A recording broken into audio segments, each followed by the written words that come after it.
doubleheader. First, we head to Calgary, where Vernon Adams Jr. makes his highly anticipated debut as the Stampeders welcome Bo Levi Mitchell to town. And fans, coaches, and players continuing to show love for Milt and his family. Great stuff, Tim White.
Season debut after missing the playoffs for the first time from 2004. Stamps fans and teammates hope he can turn things around. Dominique Grimes saying, big play VA, he'll get us back. But a former Stamp hoping to ruin the debut, Bo Levi Mitchell, with a chance to not only spoil the party, but also pick up his 100th win.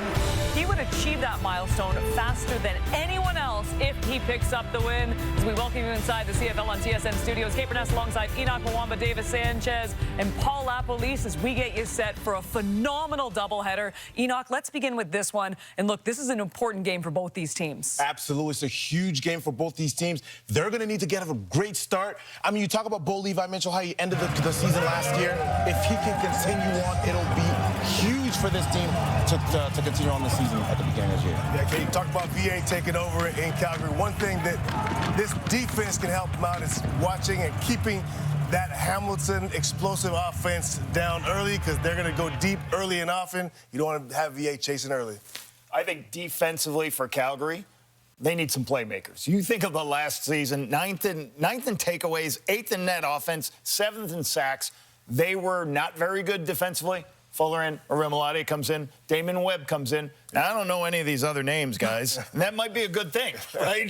They've kind of rebuilt this whole defense. They need to start taking the football away. They need to create some plays on defense to help Vernon in the offense. I love this. Lapo speaking for 40 seconds. You can tell who slept on this panel. Right now. Yeah, we're really looking forward to the game. Lapo's got a playbook ready to go right now. And you know what? Congratulations to the Calgary Stampeders. They're celebrating 80 years of Stamps football. And we're not going on the road anymore this season because we blew the entire budget on this beautiful looking cake. Look at this. Do we get to eat it too, though? I think our producer Troy baked it when he got home from Montreal. I'm kidding. We'll be on the road lots. No, this is entirely for you, Enoch. Here you go. Me?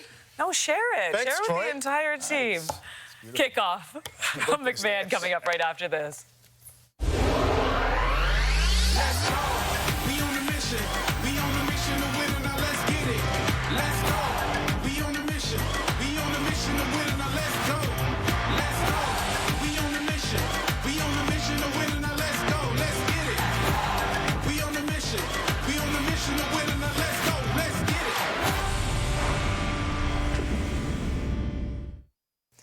Shannon Froland of Victoria, BC. This is your chance to win big thanks to Save on Foods' $1 million touchdown to win. At the kickoff is return for a touchdown. You could win groceries for a year of 2 kickoffs. So return for touchdowns in this game. You could also win $1 million. Good luck, Shannon. Let's get you to Calgary and join Marshall Ferguson and Dwayne Ford.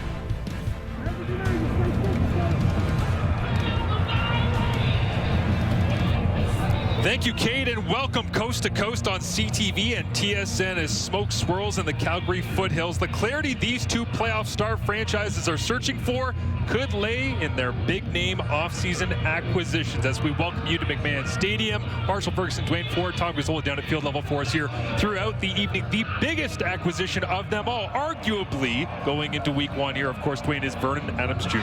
Yeah, Calgary Stampeders looking to change things up at the quarterback position.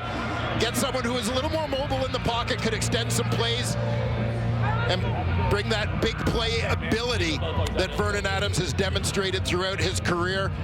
And of course, Bo Levi Mitchell, the East Division's most outstanding player a year ago. Slow start to the season, but he caught fire. He's got a couple of new weapons around him this year, and we're excited to see both of these offenses, and particularly these quarterbacks, in action. Yeah, Scott Milanovic is certainly hoping that he can upgrade this talent across the board. They think they've done that this offseason. And of course, Dave Dickinson trying to set the culture right, get things rolling here right from the very beginning. It was lonely days at the end of last season as they won their last game, and they're hoping to start with a victory here at home, celebrating 80 years of Stamps football as they'll return the opening kick across the 20 out to the 25, and it is Vernon Adams Jr. who gets the opportunity to touch the football first, number 8 on the TSN Top 50.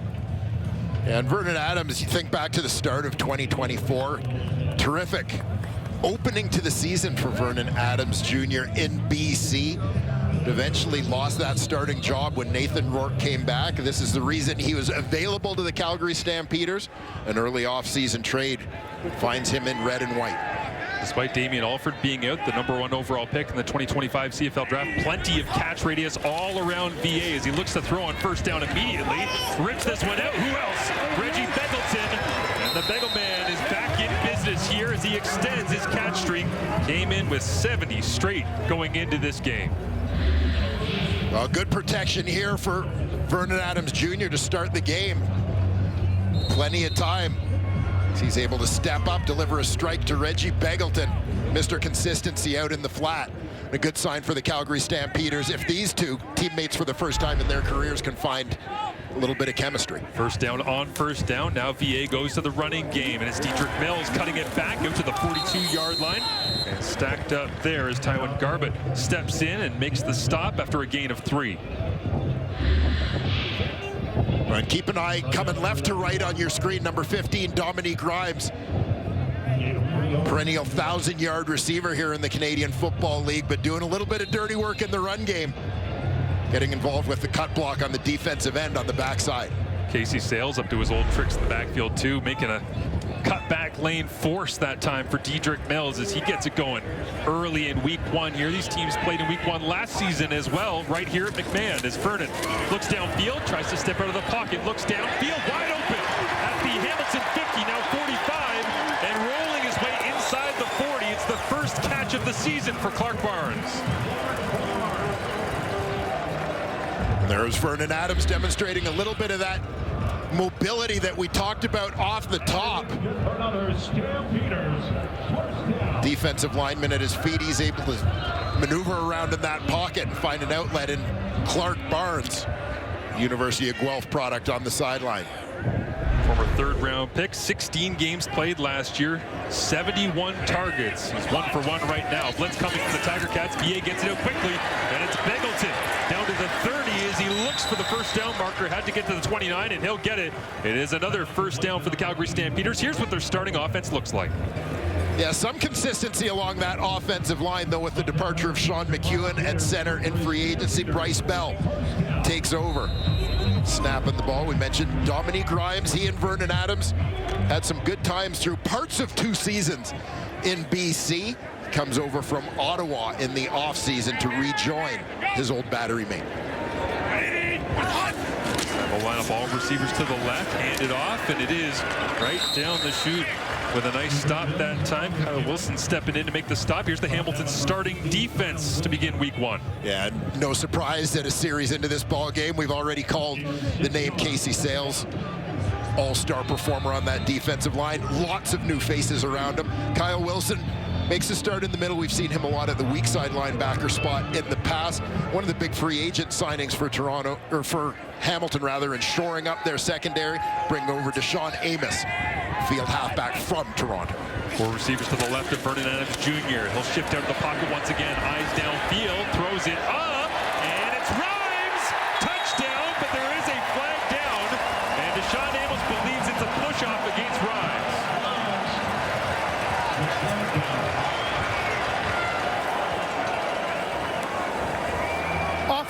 pass interference. Calgary, number 15. 10-yard penalty. We'll repeat second down. Well, you know VA is going to give him a chance, every chance he possibly can, Dwayne. Yeah, no question. Dominique Grimes, big target. We've seen him in these situations so often. A little bit of a height advantage on the defender. Battle happening down there.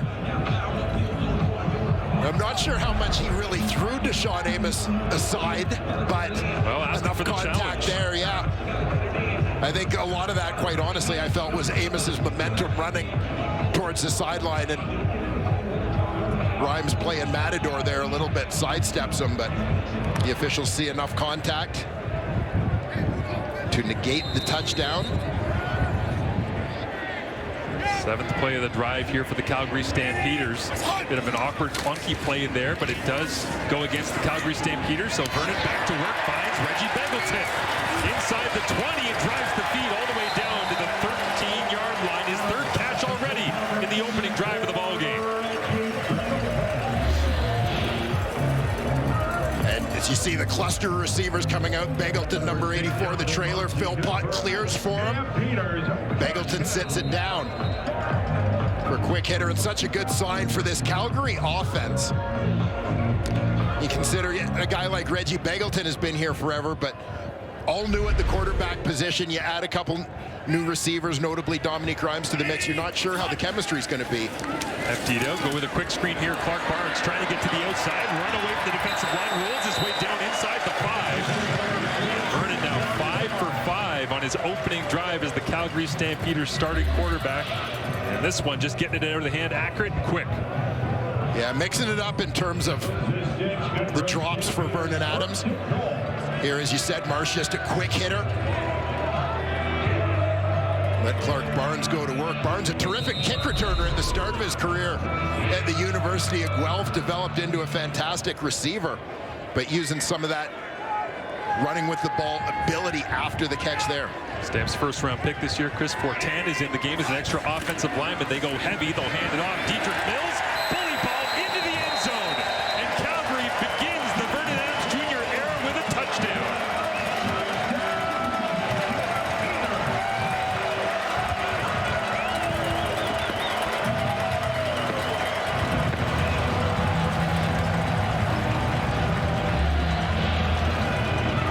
A tremendous start here for the Calgary Stampeders offense.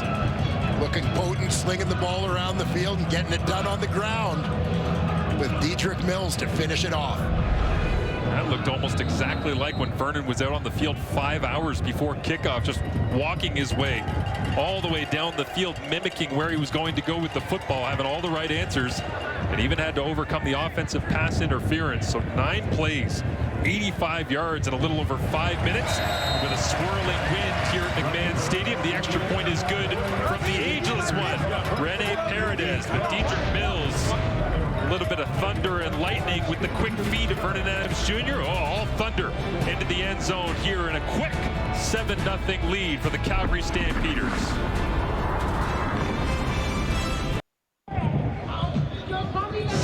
Well, I'm not sure this is the way the Hamilton Tiger Cats wanted to start their season, but Vernon Adams Jr. and the Calgary Stampeders, whether it was outside, inside, zone, and man, running the football, throwing the football, they did pretty much anything they wanted in that opening drive, right? Yeah, spreading the ball around. Lots of weapons in this offense for Vernon Adams. Some continuity on the offensive line. We saw pretty good protection from the big boys up front, allowing Vernon to do his thing. And Dietrich Mills punches it home to end the drive. 6 different players for the Hamilton Tiger Cats had defensive tackles on that drive. The only one that had more than one is Brendan Dozier. So he's a former Calgary Stampeder as the ball rolls off the tee here. Rene Paredes, rather blustery afternoon in Calgary is they'll try to send it away, but now they'll have to send in somebody to hold this for Rene. You were so hyped up for that kickoff. I couldn't wait. Yeah. I mean, it felt like Paredes was really trying to rush that thing just so he could get back up onto the tee and hammer it. I honestly think this is one of the most athletic things that exists in professional football. You've mentioned this holding the kick and then having to chase it. Get going. As Hamilton gets their first touch of 2025 here in Week 1 action in the CFL. And to the outside, it is Wooden. The he'll get dragged down. Isaiah Wooden on a nice return across the 35-yard line, and out comes what is now the 14-year veteran looking for win number 100 here this evening, Bo Levi Mitchell. And in such familiar surroundings to be here at McMahon Stadium on opening day. Did it last season as a member of the Tiger Cats as well, and obviously for a number of years as a Stampeder. Two-time Grey Cup champion with the Stamps will begin through the air. Looks inside out, flips this one down underneath, and why not? Right away, go to your big acquisition for a gain of 13. There's Kenny Lawler immediately. And no surprise, Lawler starts off on the outside. He's going to work underneath. Here, the former Winnipeg Blue Bomber. Established himself, not surprisingly, in the preseason as a go-to guy for Bo Levi Mitchell. And speaking of preseason, we saw a lot of this from the Tiger Cats in their preseason. A little hurry up and wait, get to the line as they fake the pitch.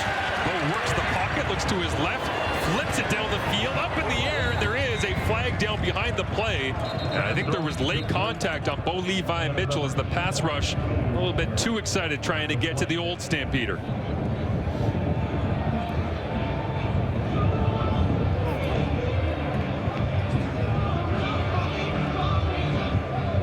That might have been Clarence Hicks. Roughing the passer, Calgary, number 12. 15-yard penalty, automatic first down. So Hicks has the call going against him as our referee Justin McInnes makes the call. You see Hicks coming from that left defensive end position as Mitchell starts to slide out of the pocket. He closes and just wanted to let him know he was there, but with a little bit too much gusto. Bo did say in the preseason he liked having to go through a little bit of adversity, get in, make some throws, miss some throws, get a couple of hits. Well, here's the regular season. Now it's for real. They'll go speed sweeper around the edge. Calgary Smith, what a great play, trying to make up for it immediately is Hicks. How about that redemption? Hicks reading the play and bursting through the line. Just shot through his gap to bring down Keandre Smith in the backfield. Sends Hamilton back 5 yards, 2nd and 15 now. Lone receiver to the right of Bo for now is Kenny Lawler. They talked about doing these 4x1 sets, the gravitational pull of Kenny Lawler. What mismatches can they create? Bo will look to the field, flips it over the top. Brennan O'Leary Orange makes the grab, gets a decent chunk back, but it'll set them up with what looks like 3rd and about 3. And the field goal unit comes off the sideline with Mark Leggio. And interesting in that 4x1 set, as you mentioned, giving the single receiver the wide side of the field. All sorts of room to work, but checking it back down. O'Leary Orange. His 2nd year with the Ticats, originally a Winnipeg Blue Bomber draftee. As was kicker Mark Leggio. Mark Leggio, 89.6% last year, number 2 all-time in Hamilton franchise history, behind only Seth Small, who was 90% in 2022, and Leggio begins the year on point, so 33-for-3. Vernon Adams Jr. gets his 2nd touch of the rock when he returns to the field in just a moment. What a journey it's been to get here to Calgary. Might be the perfect situation for him. We'll see how he does when we return to Calgary.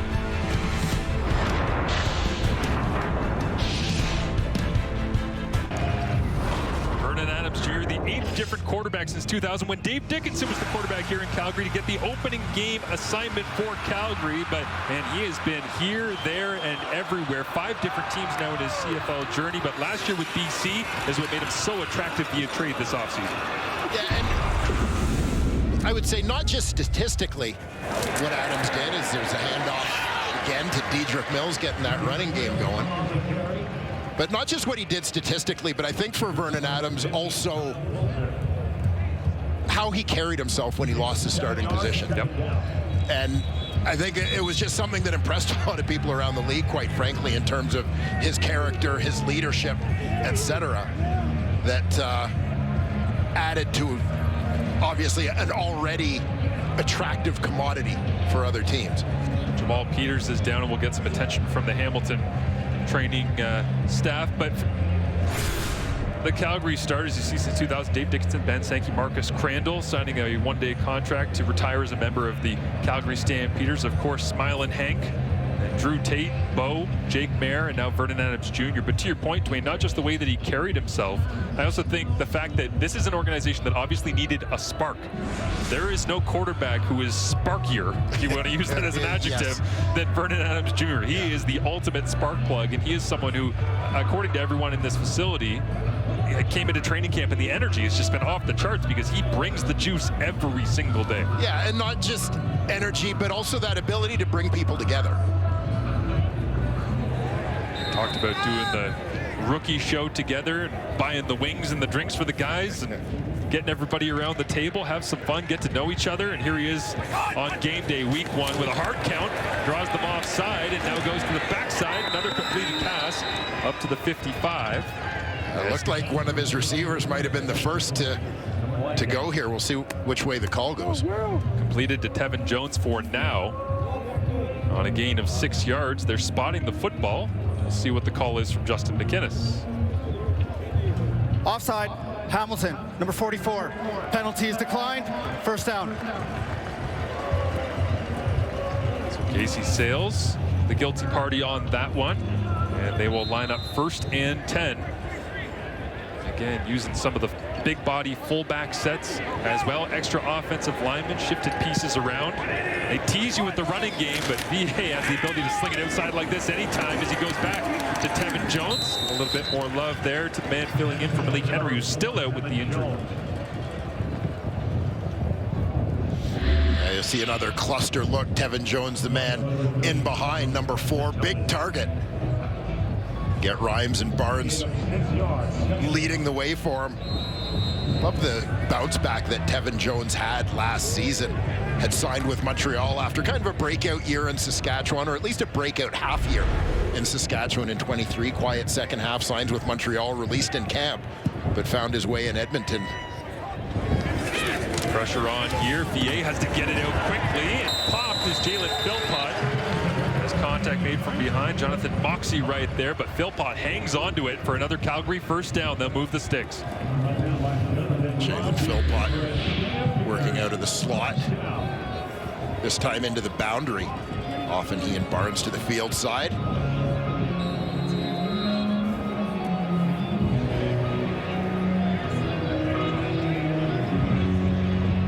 Starting to feel like the only incompletion Vernon's going to have is if he throws it away. Trying to be smart with the football. 9 for 9 for 105 yards right now. Clark Barnes motion behind the line of scrimmage, and the run blitz was on that time. VA staring that one down, going, maybe I should have pulled that and gotten to the edge. But man, Hamilton was all over it. Taiwan Garbett from the left side of your screen just slices down inside. Make that play in the backfield. The former Winnipeg Blue Bomber, one of many who found his way to Hamilton in free agency.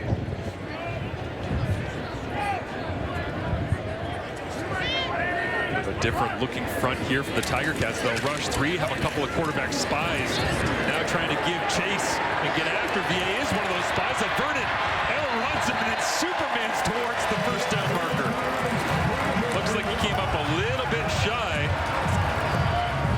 But the entertainment value full for the fans of McMahon. Yeah, I was going to say, do they award style yardage for the big finish here? A little high step by Adams, recognizing he's trying to keep his momentum going forward.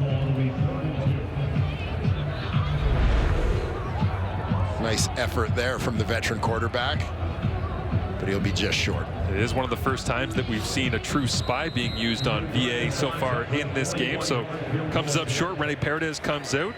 It's 14 points, now down to 11, maybe 10 after this, in order to reach 2,300 in his illustrious careers. For the 11th time, he's been elected by his teammates as the special teams captain of the Calgary Stampeders. Paredes up and through. Hang another one on the board for number 30 as Bo Levi Mitchell and the Hamilton Tiger Cats hoping to be the most explosive offense right out at the start of the season. they'll get another opportunity when we return after this.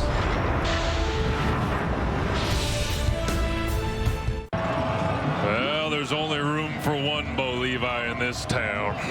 Bo Levi Mitchell, third all-time winning percentage behind Dave Dickinson and Doug Flutie, but you see the numbers, they speak for themselves, and now he's made the switch over to Steeltown, and man, what a season it was, despite the fact that he got benched, and he still had to come back after that one game in Week 11 when Taylor Powell replaced him and went on a crazy run in the second half, almost the MOP, as this one goes off the hands of Kenny Lawler, incomplete. But the Hamilton Tiger Cats offense led by Bo Levi Mitchell looks like this. Yeah, along that offensive line, veteran group, Liam Dobson comes over from Winnipeg. He steps in at right guard. Coulterwood Manzi moves over to center to replace David Beard. We've seen plenty of Kenny Lawler, of course, one of the biggest names to move in free agency. The kind of big target that Bo Levi Mitchell likes. Bo shifts to the right, checks it down. Greg Bell gets his hands on the rock, out to the 50. And that's right up next to the first down marker. Looks like it should be good enough, and it is. They'll move the chains and send in the big package here. Giovanni Robinson and Antti Litre come off the sideline. Yeah, and credit Greg Bell for making a couple of would-be tacklers work to get there as he fights to pick up that first down. Greg Bell is a fall-forward kind of guy, isn't he, Dwayne? Not a whole lot of going backwards at the end of his run. So Bo on 1st and 10 with 2:20 remaining in this first quarter. Looks to the backside and a big back-breaking move that time from Tim White. Looked like he was going to the post and slammed on the anchors back to the sideline for a gain of 21. Yeah, there you see Tim White lined up out wide.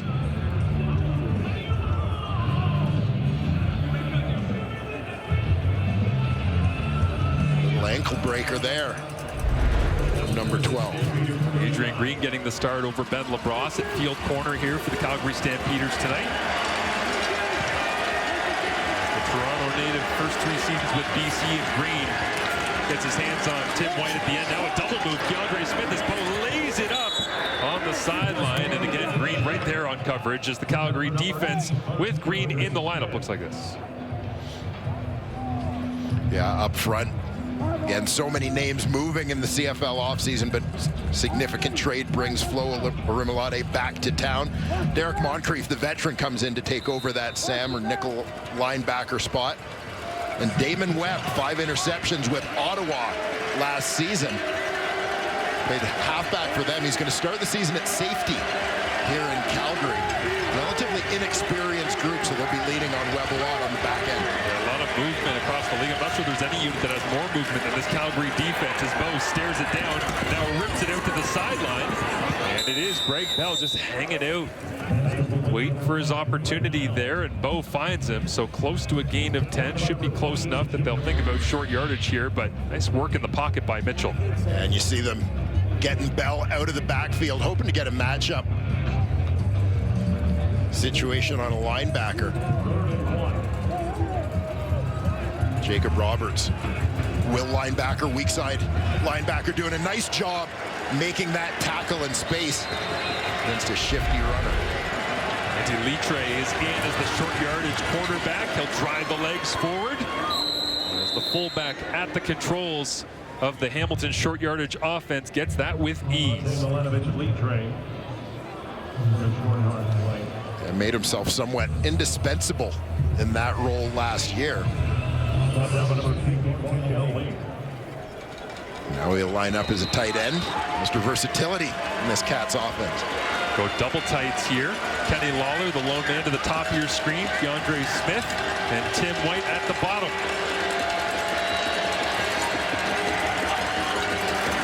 Mitchell hands it off. Greg Bell jump cuts back into the middle. And nice rallying defense that time. Maybe to wrap up number 5 for a gain of 4.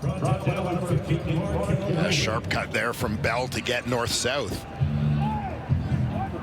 Revamped Calgary linebacking core. We saw Jacob Roberts, the weak side, Markel Lee. In the middle of that unit, Micah Awe and Cameron Judge having departed in the offseason. A lot Final play of the quarter, barring penalty, they'll empty it out for Mitchell here. He looks over the middle.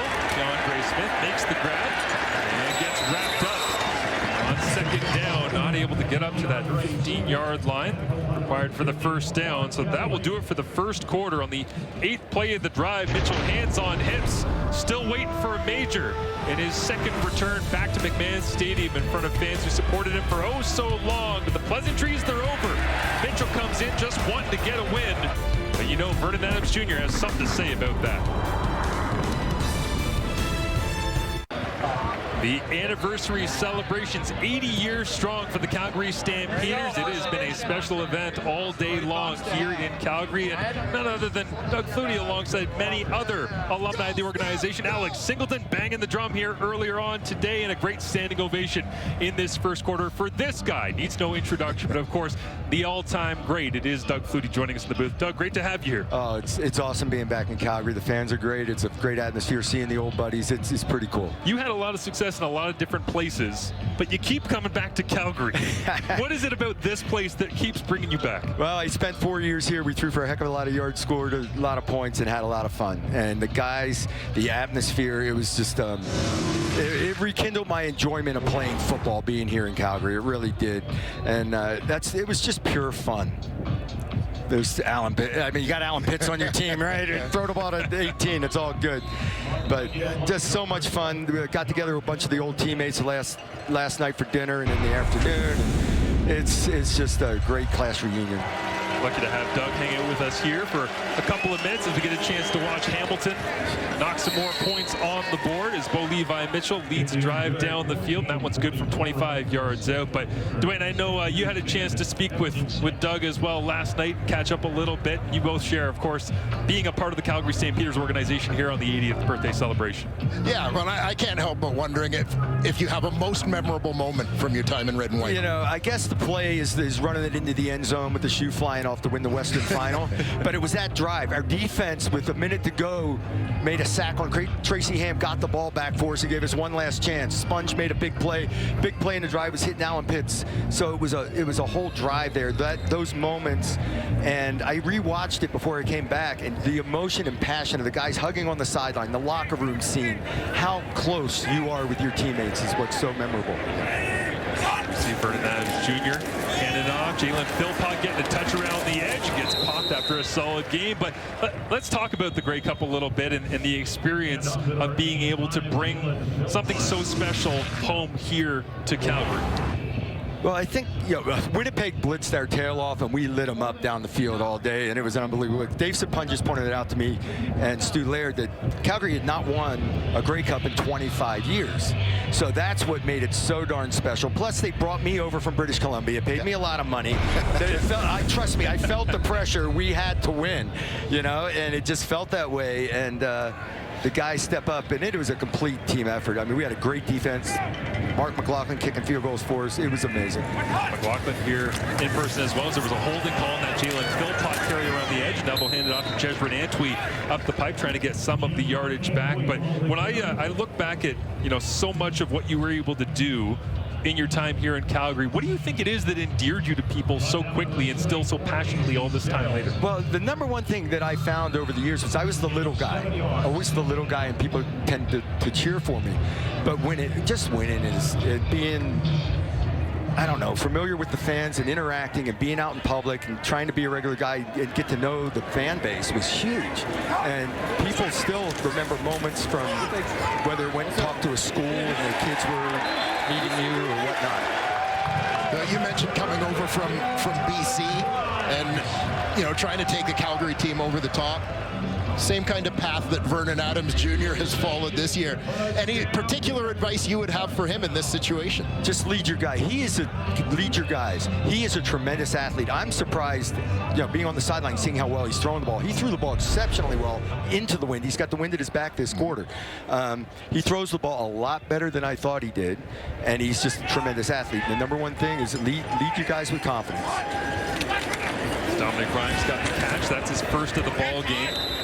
a play ago, and a pickup here of 4 for Jezra and Antwi. But yeah, being able to see Vernon Adams Jr. It was funny hearing Dave Dickinson say to us earlier on this week just the idea of, well, for the first time probably since Henry Burris was here, Calgary has a mobile quarterback room again, not just one guy, a room, and that's one of those things that you just can't replace in this league. It opens up the field, and you use your quarterback as a runner. He can buy time on, when something isn't there.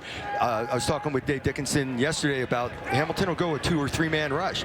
Vernon, hold on to the ball, move around. Here's a strong side blitz. Got to get rid of it. It's popped by Kyle Wilson over the middle, and Stavros Katsantonis has the rock in his hands out to the 40. So Hamilton gets a turnover. And Stavros Katsantonis gives Hamilton exactly what it needs for some momentum. Doug, great to have you in the booth. Thank you for stopping by. So much fun being back around the CFL and the Calgary Stamps. Fantastic. Stop by again soon as the Hamilton Tiger Cats making plays in possession, trailing by 4. A big pick there for Stavros Katsantonis. Love you, Mom. Number 1 on the season. You heard Doug Flutie call it. Blitz coming off the strong side. Doug saw it. Vernon Adams saw it.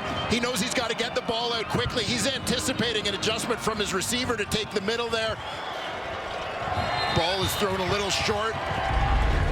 Katsantonis able to step in front of it, and the Bakersfield Bandit has his first of 2025. He's got a habit of finding the rock, and once again, able to sniff it out with the pressure. Brent Monson dialing it up that time, trying to get after Vernon Adams Jr., forced the error, and Hamilton takes advantage. Now the question becomes, can they get this explosive offense going that's been highly touted throughout the offseason and preseason?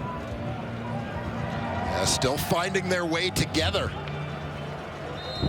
Maybe you would have anticipated Hamilton adding Lawler, but other than that, a lot of pieces still in place from last season.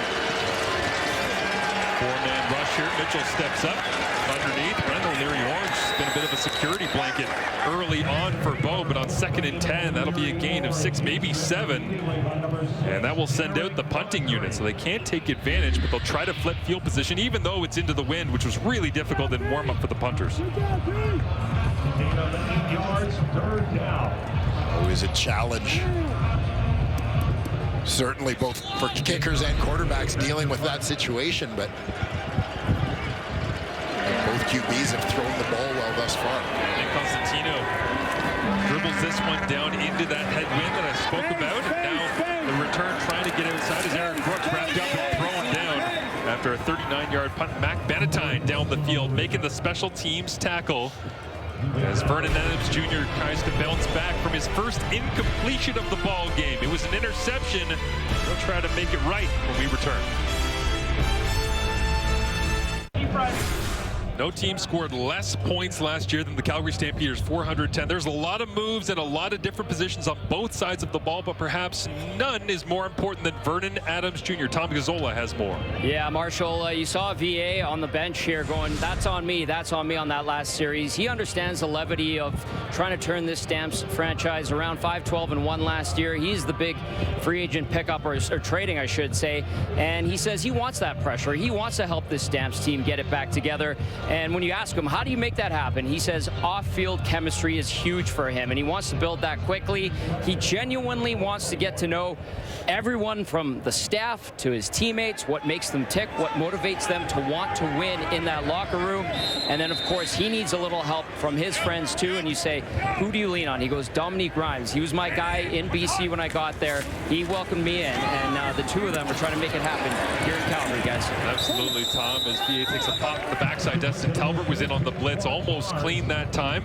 It does get it out of his hands to Clark Barnes on another reception, but it is kind of the charming part of VA as we see the replay here, Dwayne. He wants to learn what makes all these guys tick. Yeah, as you see, Adams right on point there, recognizing blitz coming. He's got to get that out quickly. But yeah, this has very much become a part of who Vernon Adams is, and I think a big part of his maturation in the Canadian Football League is sort of understanding team as family. Certainly, maybe his time in Montreal, BC, educated him on that. Carries it here to Calgary. Nice hard run that time. Dedrick Mills getting the wheels turning once again in his 4th year at Nebraska.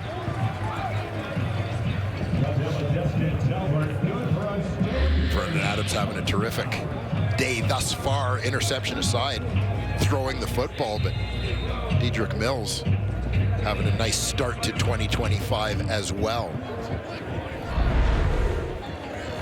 A lot of these heavy sets for the Calgary Stampeders. Chris Fortin, again, the first-round pick out of UConn, came off the field after that last snap, but they still go heavy, look inside, and try to force the issue with the interior of that Hamilton defensive line.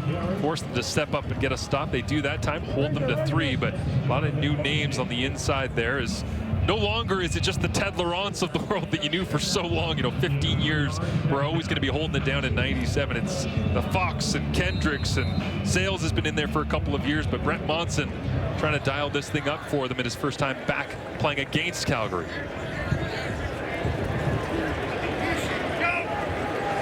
Hamilton shows pressure this time, and again they'll send the blitz off the edge. VA throws right into it. Jalen Philpott right there, and looks like he couldn't hang on to it, so punting unit comes out. Monson super aggressive here in this second quarter. Yeah, trying to mix things up, change up that tempo. But Adams doing a nice job in terms of recognition.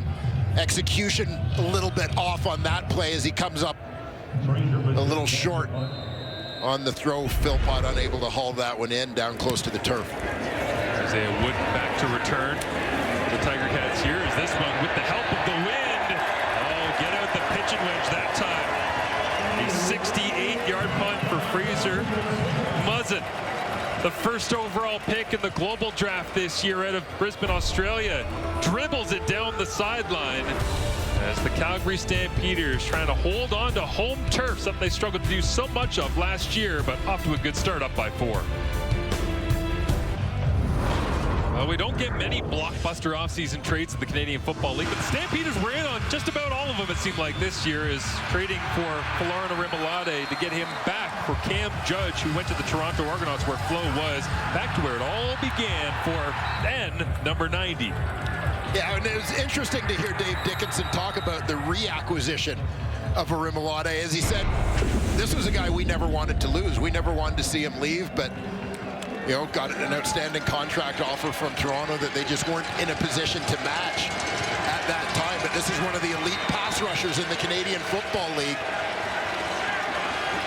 As Dave Dickinson said, offensively, game is about protecting the quarterback, and defensively, it's about getting after him, and Flo can do that with the best. No doubt. He's going to try to run the football here, get a little bit of breathing room for the Hamilton offense. They'll pick up 3, maybe 4 yards on the play, but also just in terms of leadership in the locker room, you talk about a core of Rennie Paredes, Reggie Begelton, Vernon Adams Jr. acquiring him, Folarin Orimolade. It's obvious that they were trying to get some voices in that room they could lean on to lead the huddles, and Orimolade will do that. Yeah, I mean, whatever word you want to use, whether culture, environment, whatever it is, I'm a huge believer, as clearly Dave Dickinson is as well, it's important. Yeah. In terms of having success. Derek Moncrief, on and on the list goes of names they brought in to try and upgrade that part of this team. Is underneath, they go to Tim White, and he skirts his way out. What looks like about the 12-yard line there. And they will move the chains, so Bo flipping it underneath, and Tim White getting the job done. Yeah, it's been interesting through training camp, through the offseason, to hear the talk about this Hamilton team, Hamilton offense. And everyone talks about the combination of Kenny Lawler and Tim White in the passing game. Like, Keandre Smith and Shamar Bridges were 900-yard guys a year ago as well. Like everybody had 900-plus yards just because of how many yards Bo Levi Mitchell was thrown for last year. Just a wild season, especially in the second half, as this one up for grabs, and Lawler somehow in between 3 different red uniforms, linebackers and DBs all included, came down with that one. Yeah, tremendous contested catch guy. All part of the total package that Kenny Lawler is as a receiver. Going up and getting that one in traffic. Interesting to hear Scott Milanovic say the last 2 weeks, Bo's been really good, put the ball where it needs to be. The first week, he just kind of put the ball places it probably shouldn't go because he wasn't getting hit. So he settled into the actual training camp mode. Seems like he's ready for live reps here today. They'll flip it out. Right side screen. Adrian Green pushing Tim White out of bounds. It's up around the 30-yard line. They'll spot it back at the 29, but third catch for Tim White, who has now crossed 300 in his career. Yeah, Kenny Lawler, the lead blocker on this one. You're going to see Adrian Green, the corner, out to that side, does a nice job shedding the block, fighting to make a play, wrestling Tim White out of bounds. Second down and 6. Four-man rush. Bo checks it underneath. Did Greg Bell make magic? No, didn't go anywhere. Great defense that time from the Stampeders. They forced the issue, and Mitchell taking a look around to see where he could have gone with the football to try and pick it up, but he'll have to head to the sideline again. And decent protection from that Hamilton offensive line, but good coverage on the back end for the Stampeders. Forces the check down. The limited gain there. Not many people are going to get away from Damon Webb when they catch the football flat-footed. He's coming downhill from free safety, but under control. Great tackler in open spaces. We saw a boundary halfback for the Ottawa Redblacks last couple of seasons as Nick Constantino sends this one high away into the drifting wind. Will be caught. Eric Brooks carries it out to the 47-yard line. Power, precision, performance. The Lincoln Navigator Cup. Who will have their mic drop moment? July 1st, only on TSN. So 4-point advantage for the Calgary Stampeders here. That great opening drive to get the ball game going.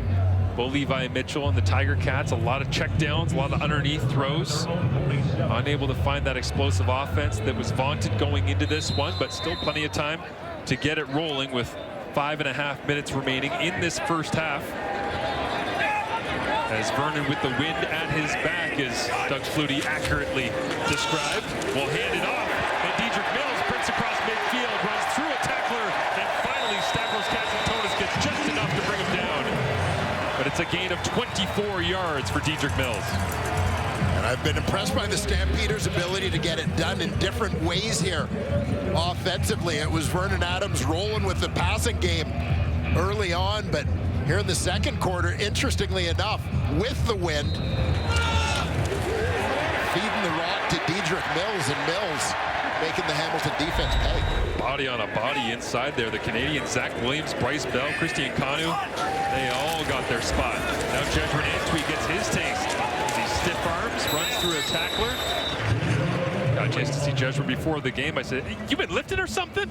I mean, I get all these guys work hard in the offseason, but man, he's just absolute specimen. The former Calgary Downer, 2019 Vanier Cup champion, 2023 Grey Cup champ with the Montreal Alouettes, and finding his way home.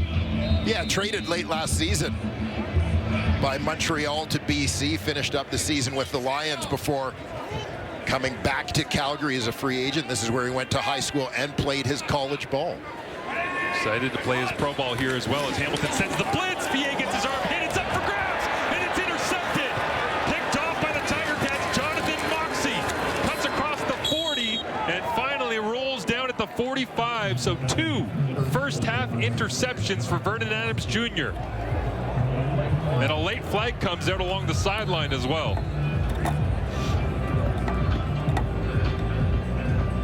Hamilton having some success getting Vernon Adams out of rhythm with that blitz game here in the second quarter.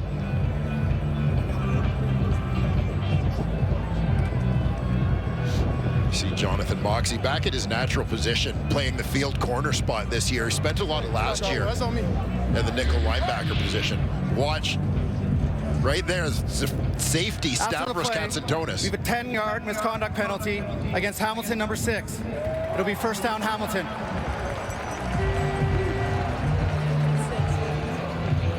Perhaps a lack of recognition or failure to communicate on that Calgary offensive line with Katsantonis coming on the interior. You want to squeeze, you want to block the inside gaps, block the shortest line to the quarterback. If you got to leave somebody free when you're outnumbered, you leave the widest guys. That obviously didn't happen that time, and Katsantonis affects the play. Levi Mitchell, backside screen here to Greg Bell. Brandon Redford trying to get a body into space. What a great tackle space. As Sheldon Arnold came up and made the play, as Bo Levi Mitchell moving up into 11th all-time in the CFL's passing yardage ranks. And next up is Tracy Ham, but what a legend, he just passed Tom Clements. Yeah, a great bunch of names on that list. Bo certainly among them. A couple MOP awards in his career, a couple Grey Cups. It was interesting to hear him say this offseason. He started doing the calculations a couple years ago. How can I get to the very top? And then he said, I don't think I'm getting there. So it's time to focus on other things. Wants to win a Grey Cup here with the Hamilton Tiger Cats. Is underneath. Keandre Smith makes the grab. It goes for another first down. And Hamilton trying to get this offense rolling as Mitchell gets them to the line quickly. I like that play from Keandre Smith. Now becoming a young veteran in this league. Working back to the football, working back into open space to make himself available to his quarterback. We have hit the 3-minute warning, so the Hamilton Tiger Cats will have a chance to take their first lead of the ball game when we return in possession of the football with a fresh set of downs. Coming up at half, we're going to break down VA's great start, which has now gone downhill a little bit. We'll break down the All-Canadian QB matchup. And by the way, with everyone changing their names, is it McMahon Stadium or McMahon Stadium? Do we know? Do we know this? I don't know.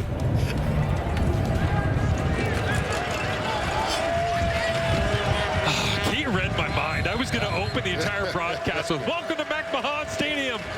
Deontay changing up the name on us. That's okay. We'll get it right for you. As Toronto up against these Stampeders next week in Week 2 action. But plenty of football before we get there as they go with a little end around to the speedster, Tim White.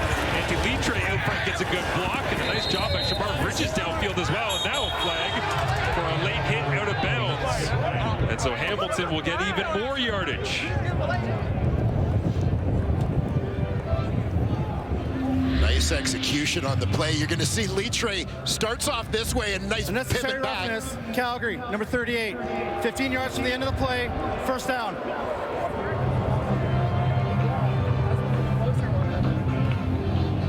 Litre doing a nice job getting out in front. As the Ticats manage to get the edge here. Finding different ways to put the ball in the hands of Tim White. There you see that late contact.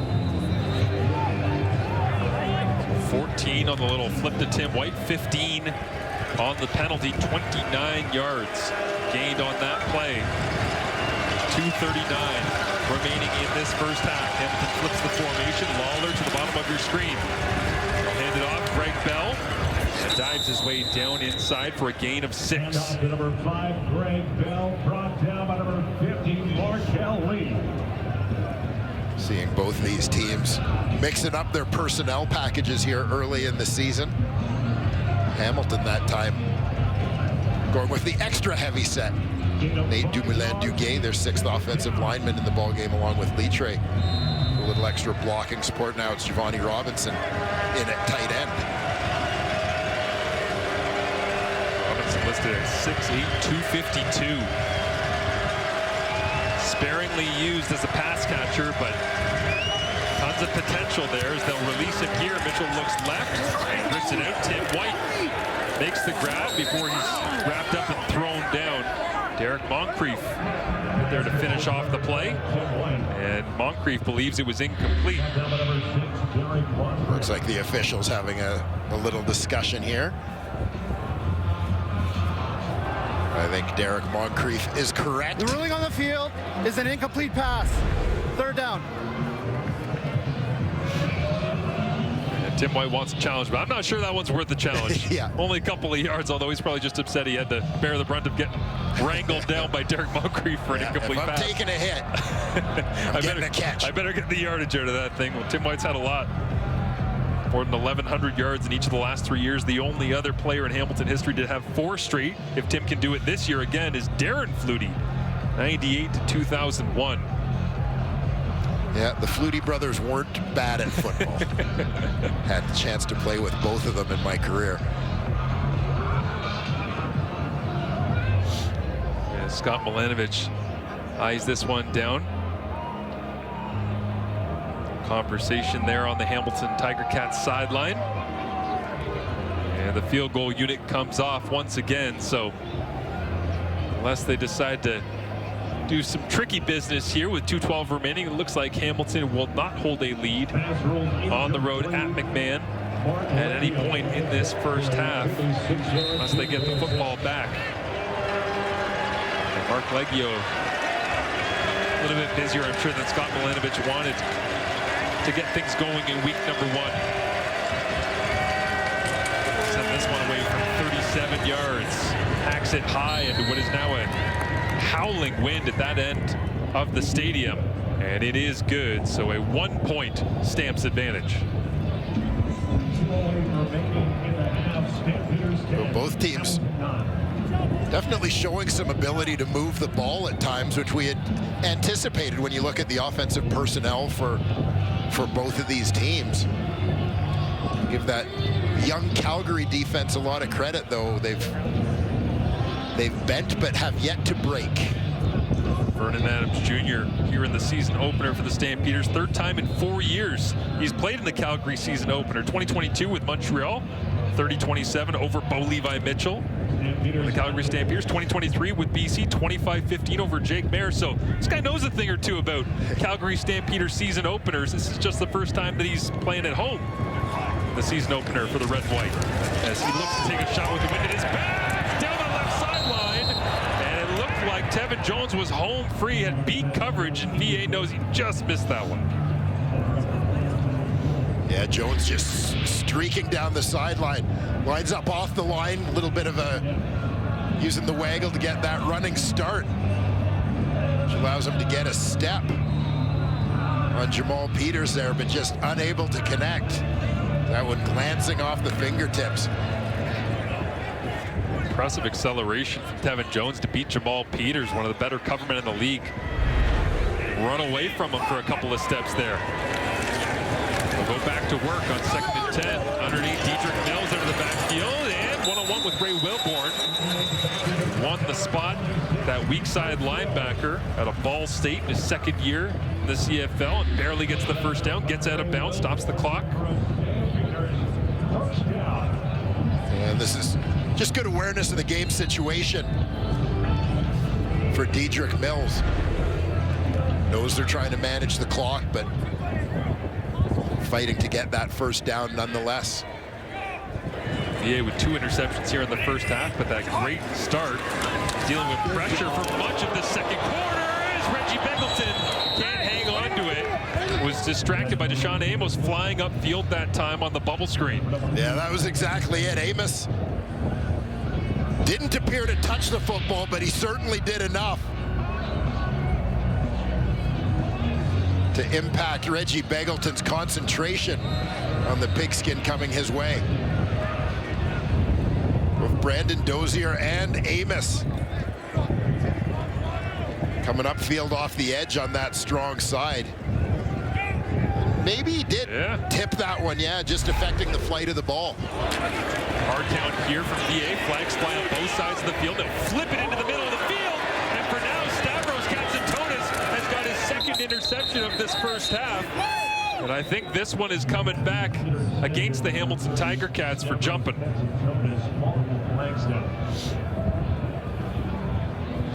Or is Stavros Katsantonis on pace for a 72 interception season? Offside, Hamilton, number 90, 5-yard penalty, repeat 2nd down.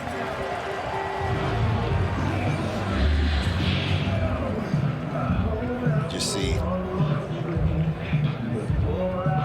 Kendricks tucked in behind down in the 3-point stance, looked like the one who flinched early there. By the way, I'm not good at math, but last night Alexander Gagne, 7 special teams tackles for the Montreal Alouettes. 7 in a game. That's a career for some guys. Somebody do the math on that one for me. What are we on pace for? As VA once again pressure on, and down he goes. And is that Isaiah Bagna?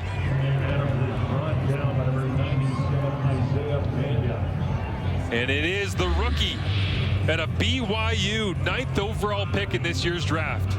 Hey, you're going to see Banya loop inside here. Alberta kid, no doubt. Has some friends and family here watching. Started his college career at Boise State before transferring to BYU. What a great moment for him in his first CFL start. As Tim White goes back to return this one, and this time Muzzin unable to pin the Hamilton Tiger Cats down inside their own 5 like he did previously. But there's the Rook. Big smile, as he should have, on the sidelines. And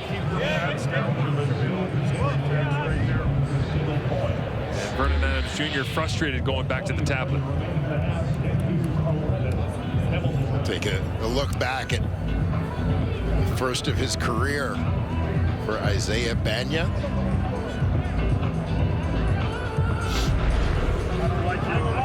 Second round pick. We weren't really sure how things were going to go for him on draft day.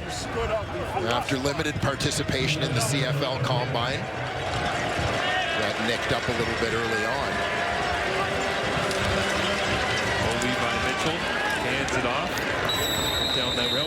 Of a couple of yards on the play, rolling towards a minute left. But yeah, Banya came from that Big 12 pro day, right, and showed the effort to at least be up there and do the interviews with all the teams. But it was a stacked defensive line class this year in the draft.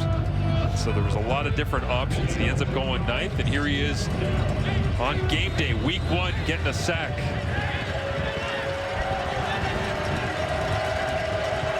The Hamilton Tiger Cats offense content to drain a little bit of clock here before they shift into motion, and Bo empties it out 3 by 3, and this one drops. DeAndre Smith off the mitts again. Yeah, in a hurry to try and run before he had secured that one. He knew he had those red jerseys bearing down on him. Second 2 and out for the Hamilton Tiger Cats. It's not that they haven't been able to sustain any drives, it's just they haven't been real long ones, which has led to those 3 field goals.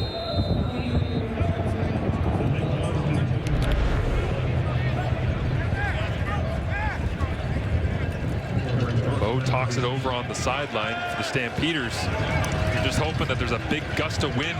We ended the season last year with a big gust of wind in the regular season. Oh, and now Constantino's going to go for a little jog out to his left, and he won't get to the first down marker.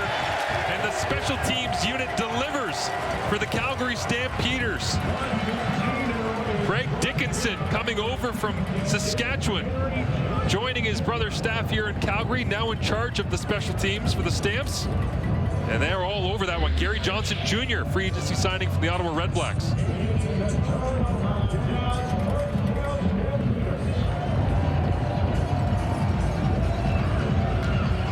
Things breaking down. You could see Constantine, who looked like he wanted to pull up and kick that one on the move, but surrounded by red jerseys at that point. Vernon, a great opportunity here to punctuate what's been at times a struggle in this first half with a couple of turnovers. That's a good start. Tevin Jones inside the 30, first down Calgary.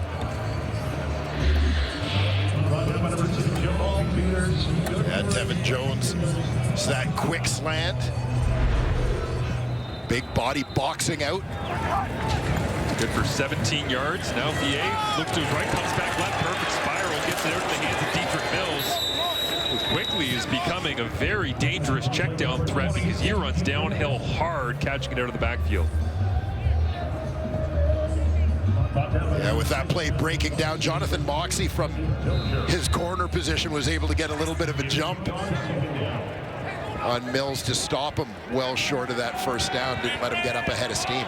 They whistled it in quickly, so VA had to get to the line. Pressure on. He throws for the blitz. Reggie Beggleton, 10. Cuts back at the 5, and he's stacked up. But the clock will stop as they set the chains here. Up and around the 6-yard line, and VA threatening after another gain of 18. A nice job there. We saw Dietrich Mills' receiver on the previous play. It was Dietrich Mills' blocker who helped enable that play to Beggleton. Handed off inside. Mills turning the legs. Can't get there. Nice job by that Hamilton interior. Looks like a timeout. Yep. Calgary has been called by the Calgary Stampeders. So out comes Chris Fortin and William Longley, the fullback and extra offensive lineman, and Jalen Philpott and Clark Barnes head to the sideline. Yeah, 11 seconds to go here. Critical play for the Calgary Stampeders with an opportunity to take a 2-score lead into the half. Delmonico, offensive coordinator, offensive line coach, dialing things up in concert alongside Dave Dickinson.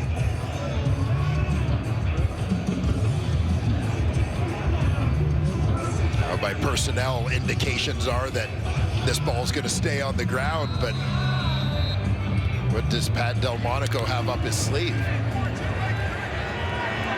Casey Sales right in the middle of that Hamilton defensive line, digging in, seeing if they can find a stop somehow here at the end of the first half. Mills gets the football and has his second touchdown of the ball game.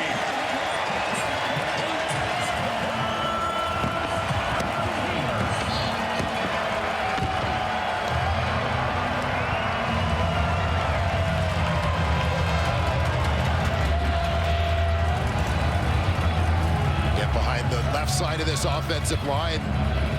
They load things up, double on the nose. Good patience there from Dedrick Mills. So often in those goal line situations, you feel this urgency to just try and pound it in there.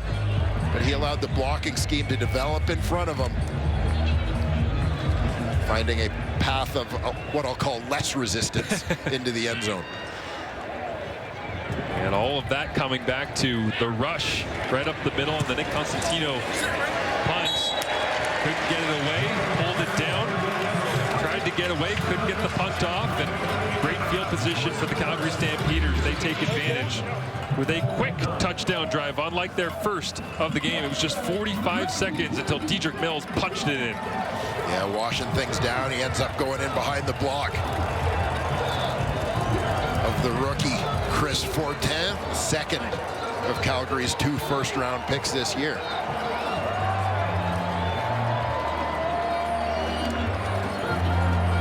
It strikes me as we're here celebrating 80th birthday of the Calgary Stampeders and all of the great power running attacks that they've had throughout history. That you bring in Vernon, it's very exciting. You got the new fun toy, Dom Rhymes. Yeah, that's great. The first overall pick, even though he's not dressed tonight. Still got plenty more to go. Let's go. Damian Elford, and here we are with a ground and pound. It's the old school Stampeders attack, like when the guy next to me used to be running the rock. Coming back out of halftime, same shit. Listen, I was just blocking for other people to run the rock. Let Kelvin Anderson do his thing. As you saw a great collection, the names of former Stampeders up on their wall of honor. You were having some flashbacks pregame standing down there. A little bit, all positive though. A lot of history in this building with this organization. The 2024 Stamps missed the playoff for the first time in 2 decades. Trying to get back into the dance this year. Long way from that, but a good start as flags come down on the wooden return for the Hamilton Tiger Cats. And they'll sort this one out. There is no time remaining on the clock right now.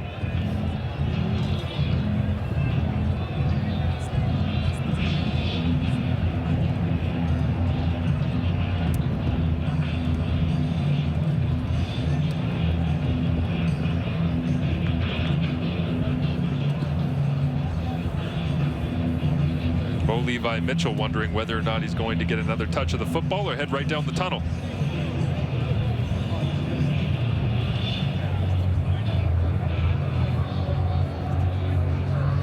Bo never shy to have a conversation. No. No, Miles Brown, one of the newcomers on that Calgary D-line. Hamilton, number 88. Half the distance to the goal. There's 2 seconds left.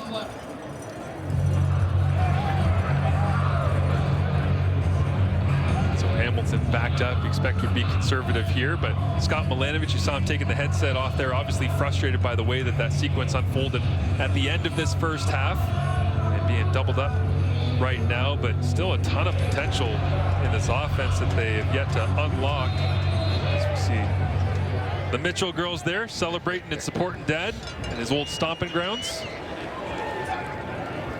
And Bo Levi drains a couple seconds, takes the knee, and these clubs will head to their locker rooms. 18-9 Calgary up over the Hamilton Tiger Cats, powered by Dedrick Mills and the power running game of the Stampeders. Yeah, Calgary started off throwing the football so well, throwing the ball against the wind. But as things bogged down a little bit, had some trouble throwing, Dedrick Mills proved to be a pretty good plan B for the Calgary Stampeders. Through that second quarter, in particular, punching in a couple of first half touchdowns. We saw him get it done through the air. We saw him as a blocker as well. Terrific start to 2025. And he's now with our Tom Gazzola. Dedrick, big touchdown, 10.5 there. I'll start with the play from your special teams. How huge is that to get things going there? Hey, man, that play was big, man. It allowed our offense to come on the field and just go to work, man. And so that's what we came out and did and scored on the opening drive, man.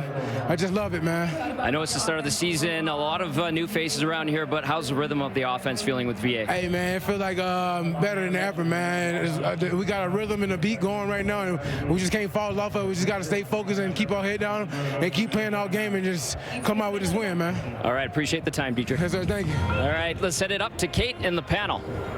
Now back alongside Enoch Mwamba, David Sanchez, Paul LaPolice. We always have a rhythm and a beat on this panel, don't we? And this is David Sanchez's dream when we start a halftime this way, talking about a defensive back. And Stavros Katsatonis, he was phenomenal in that first half and just making Vernon Adams' life miserable. Yeah, I mean, Stavros, 3 times he was robbed by the Bakersfield Bandit, and one of them got called back. But VA, I think the first time VA was fooled by Stavros. He looked like early on he was down low, then he rolled back to single high. This is a later one, but he was down low, then he rolled back to single high coverage. I think he fooled VA, and then later on you saw him in the middle of the field. That's the one there where this one gets called back. But anyway, it was cool to see Doug Flutie in the booth, the legend Doug Flutie. What a long career he's had. Doug Flutie played with Dwayne Ford in Calgary. I watched him as a kid growing up in Vancouver, and then 10 years later, he's my teammate for 2 years in San Diego. But it was really cool to see Doug talk about how great VA was. He actually called the blitz, but VA is an immense talent. If Doug's saying that, you know it's real. And then he also, though, if they can eliminate the turnovers, VA in this offense, you got to feel really good about what they're going to do because they have the weapons. You see how great VA can be. They just have to eliminate the turnovers. And you heard Dedrick Mills talk about it. He talked about rhythm. And I wrote this note early in this game. The hardest part in the CFL calling plays is when you are not in rhythm offensively. And when you are not in rhythm, it's miserable for everybody. But they looked in rhythm early in the game. VA was able to pre-snap, know where he's going with the football, was able to use his legs. Now, last season, the Calgary Stampeders were the worst team in the CFL second down conversions. This, early in the game, looked great for them. What happens later in the game? Dedrick Mills gets unloaded, 10 carries, 59 yards, 2 touchdowns. So the combination of Dedrick Mills running the football and VA knowing where to go quickly, getting the ball out of his hands, using his legs is going to help this offense dramatically. And obviously, as you say, when pressure shows up, though, that's when Enoch quarterbacks get in trouble. You're talking about rhythm of the offense, and that's the problem right now with the Hamilton Tiger Cats as well. And look, coming into this game, everyone was so excited. Bo Levi Mitchell and Kenny Law. Look, this is overreaction first half, first week. Let's say that for sure. Enoch, we know, though, that Bo wants that connection. You could tell in the first half. But as you said, I like what you said. Sometimes you have to let it come to you. And there's a lot of weapons on this Tiger Cat team. Exactly. I mean, if the word is rhythm for the Calgary Stampeders, the word is going to be balance for the Tiger Cats. And we know, yes, Kenny Lawler's a great receiver. Bo Levi Mitchell's a great quarterback as well, future Hall of Famer. We know that. But he's going to have to also find the balance between all the receivers that he has. And that's on Bo Levi Mitchell as much as it is on Scott Milanovic. I mean, you got Tim White, you got Shamar Bridges, you got DeAndre Smith. I felt like this first half, the Tiger Cats were really trying to force the ball on Kenny Lawler. Yes, he's a great receiver, but you have some great guys right now on the roster as well. If you look across the board, Tim White right now is leading the team in receptions with 34. I mean, it's the first half, yes, but again, if they can find a balance in that offense, also involving Greg Bell, he's going to be tremendous player in this offense. If they can involve him as well as the other receivers outside of Kenny Lawler, the field is going to open up for this beast. And the point you make about the deep plays, trying to get Kenny the ball, the great thing about getting Greg Bell in that offense, he's great out of the backfield. So when they're playing that deep coverage on Kenny, the checkdowns are there for Greg Bell. Bo will get really used to using him, and this offense will open up. Yeah, for Hamilton, there's second down conversions are 3 of 10, so they got to get better. They get more plays, and then they take those shots. You know what, not to pump your tires anymore on this show, Ches, but you did say when you looked at Kenny Lawler's over-under in receiving yards, you were like, it was a monster number. Yep. But we all know this can change in the second half. Calgary with a nice start in this one. We have more on the 2 Canadian QBs right after this. Opportunities right in front of ya. Can't stop now, you're too close. Keep planting seeds and watch them grow. Rock, yeah, rock. Come on. I'ma show you how to rock, yeah, rock. Come on.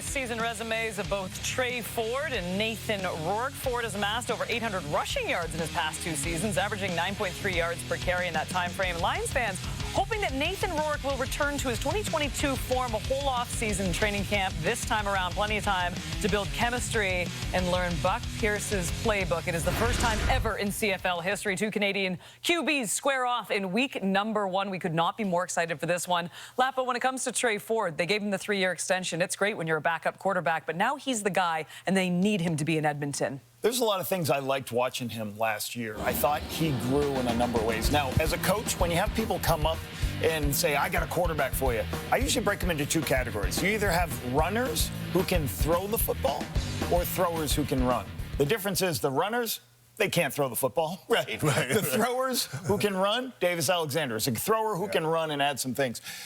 Trey Ford, I wasn't sure what he was, but last year, his processing speed, his ability to get the ball downfield, way better.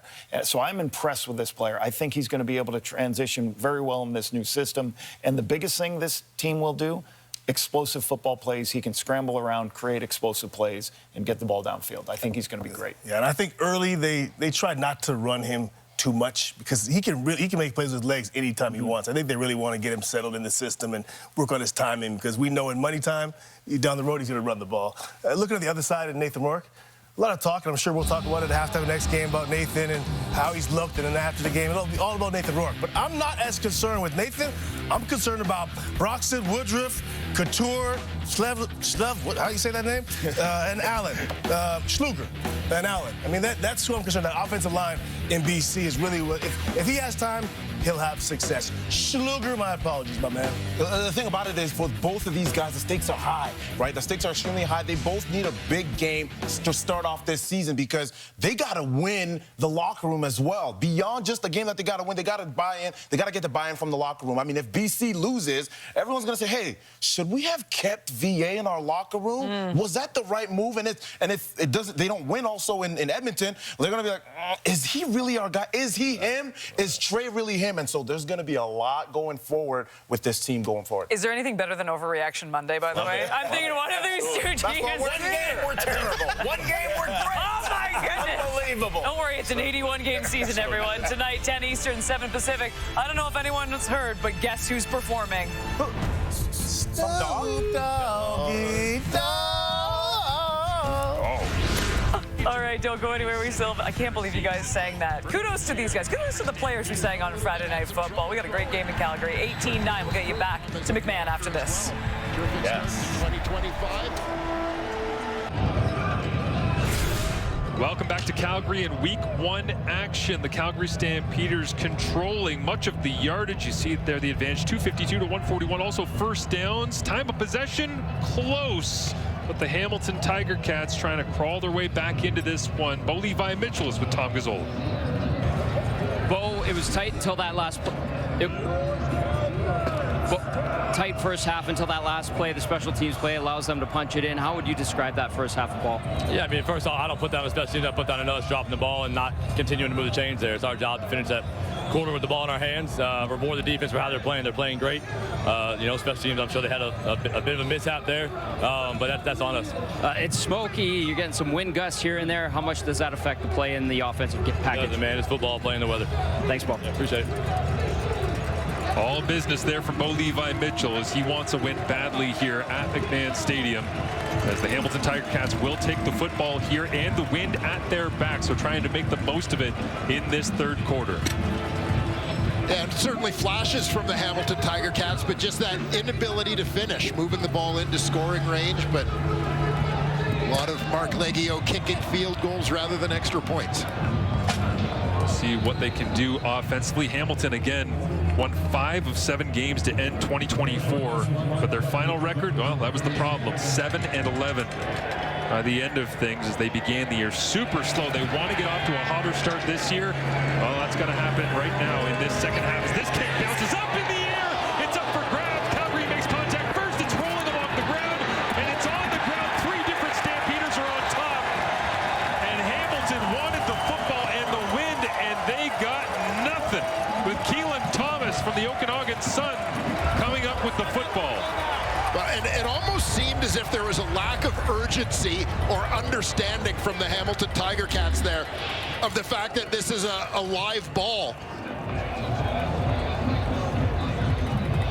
Johnny Augustine, the returner on that side, lets it bounce. Short kick that hung up in the wind, that there is an opportunity as well for players in the upper rows of the return team to maybe play the football. Just heads up special teams play from the Calgary Stampeders. Jesuit Antwi, the man that touched it first. Anthony Federico fought through as well, and then recovered by Keelan Thomas, and now looking for his 3rd major of the day is Dietrich Mills. As a gain of 12 all the way down to the 1-yard line, heavy team comes out, and for the first time that will include P.J. Walker coming off the sidelines as Vernon Adams Jr. goes to the sideline. Calgary Stampeders wasting no time here in the third quarter, going into attack mode. And special teams, you think about the way the first half ended and the way the second half started. Special teams, a massive story right now. P.J. Walker, the talented pivot out of Temple, goes to the left-hand side. Flags come up. Touchdown Stampeders as they turn the tide against the Tabbies to open up the second half. Hamilton, defensive offside line. Tiger Cats. Decline. Touchdown. And the advantage grows for Calgary.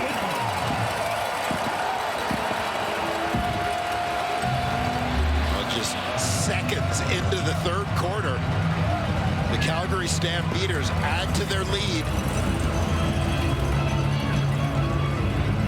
Back-to-back touchdowns created by big plays on special teams for the home squad. Good job. P.J. Walker gets to celebrate short yards. We thought we'd see Quincy Vaughn, the 3rd-string quarterback, handling short yards responsibilities, but Walker looking quite under control to get his first major of 2025 as Rene Paredes knocks through the extra point. And the moonshot kickoff, skipping backwards and being chased down in the drifting wind at McMahon Stadium, all leads to a quick drive. But here's a good look at Johnny Augustine just not jumping on it right away, and Antwi taking advantage. Yeah, terrific heads up from a veteran guy in Jesuit Antwi out there on special teams. Going and getting that one. Keelan Thomas with the recovery. P.J. Walker has has his first in the Canadian Football League. You know what I know we both love about that, too, because we love what the CFL is about here in week number 1. You got Okanagan recovering it. Anthony Federico played for the Hamilton Hurricanes before he went to Queens. There you go. So he was a junior football guy as well. He was diving all over that. Jesuit Ante had to go through the regional combines. Wasn't invited to the national despite being a Vanier Cup champion. It's like you got 3 dogs that are just scrapping away to make a roster. Yes, sir. And all 3 of them have to contribute just to get possession so that you could go and get a major to open up the second half. We'll see if the Hamilton returners adjust a little bit for this win. Creep up their alignment. There it is. Hammers it the opposite direction this time, so Wooden will take it out to the 40 before he's hacked down. And a big special team tackle that time. Jacob Roberts in on it, but plenty of miscues. And there you have early drop. Second quarter drops as well. You heard Bo talk with Tom about that. Failure to keep the drive going that put special teams in a tough situation and led to that turnover. That was how the first half closed. This was how the second half opened. Safe to open things up, and the Turf Monster catches the toe of Greg Bell, so minimal gain on that play. Sets them up with second and long once again. But this is really an emphasis for both of these clubs, obviously missing the playoffs last year, Dwayne. But basically Dave Dickinson said, we know we got to grow together because we got a lot of changes here, but we don't have very long to be able to get this right. Scott Milanovich said, we can't start 0-5 again. Yeah, can't get yourself into a hole. You know, every game counts 2 points, whether it's in week 1 or week 9 or week 21. This one in behind Kenny Lawler, incomplete. Hamilton 0-4 in their last season openers. And Calgary has won 2 of their last 3 to kick the seasons off. So Hamilton has struggled out of the gate as of late. And that continuing right now, down 25-9, but plenty of time left. So here you'll see Flo Orimolade. That great bend, dip of the shoulder coming off the edge. First step being back in red and white's making a lot of people in this stadium smile. As this punt from Nick Constantino, carrying with the wind, and rolls out the side of the end zone. 85-yarder. So Vernon Adams Jr. gets the football back, and it will be Stamps possession when we return to McMahon. Vernon Adams Jr. just 4 touchdown passes away from 100 in his career. Had none in that first half. 2 interceptions. It was a bit up and down at times, but as always, showing the playmaking ability to open things up down the field, Dwayne. Yeah, and I think that's to be expected when you look at the early part of the season and consider the changes, right? I mean, you're talking about not just Vernon Adams coming into an offensive system in which he hasn't played before, but use the legs here, slides down after a gain of 5 yards. But you were saying, the playmaking ability and the inconsistency is normal at the start of a season. Well, yeah, and we had the conversation with Dave Dickinson this week where one of the things he talked about was the fact that they have an entirely new quarterback room. And so from a teaching point of view and so on, there's no going back and referring to, hey, do you remember when we did that last year? This concept that we did a couple of years ago, this is very similar to that. Everything is new in terms of teaching the offense for Vernon Adams, even though he's a veteran guy, working with a largely new group of receivers outside of Ryan. Oh, blitzer comes free, Destin Talbert, and VA just has to get rid of it that time. Reggie Beggleton in behind Kyle Wilson. This has been the Achilles heel for Vernon Adams and the Calgary offense. It's been when Hamilton gets into a situation, particularly with the secondary blitzes. We've seen Talbert and Stavros Katsantonis coming on those blitzes, and here you see Talbert coming from depth up the middle. Situation where the running back Mills has to pick one. He's got a couple of guys coming. Talbert comes late, so the offensive line isn't squeezing to him. It's certainly affecting the location of that throw. You got to wonder how much of 15 years worth of practice against Dave Dickinson and the Calgary Stampeders offense. Brent Monson goes, you know what beats this?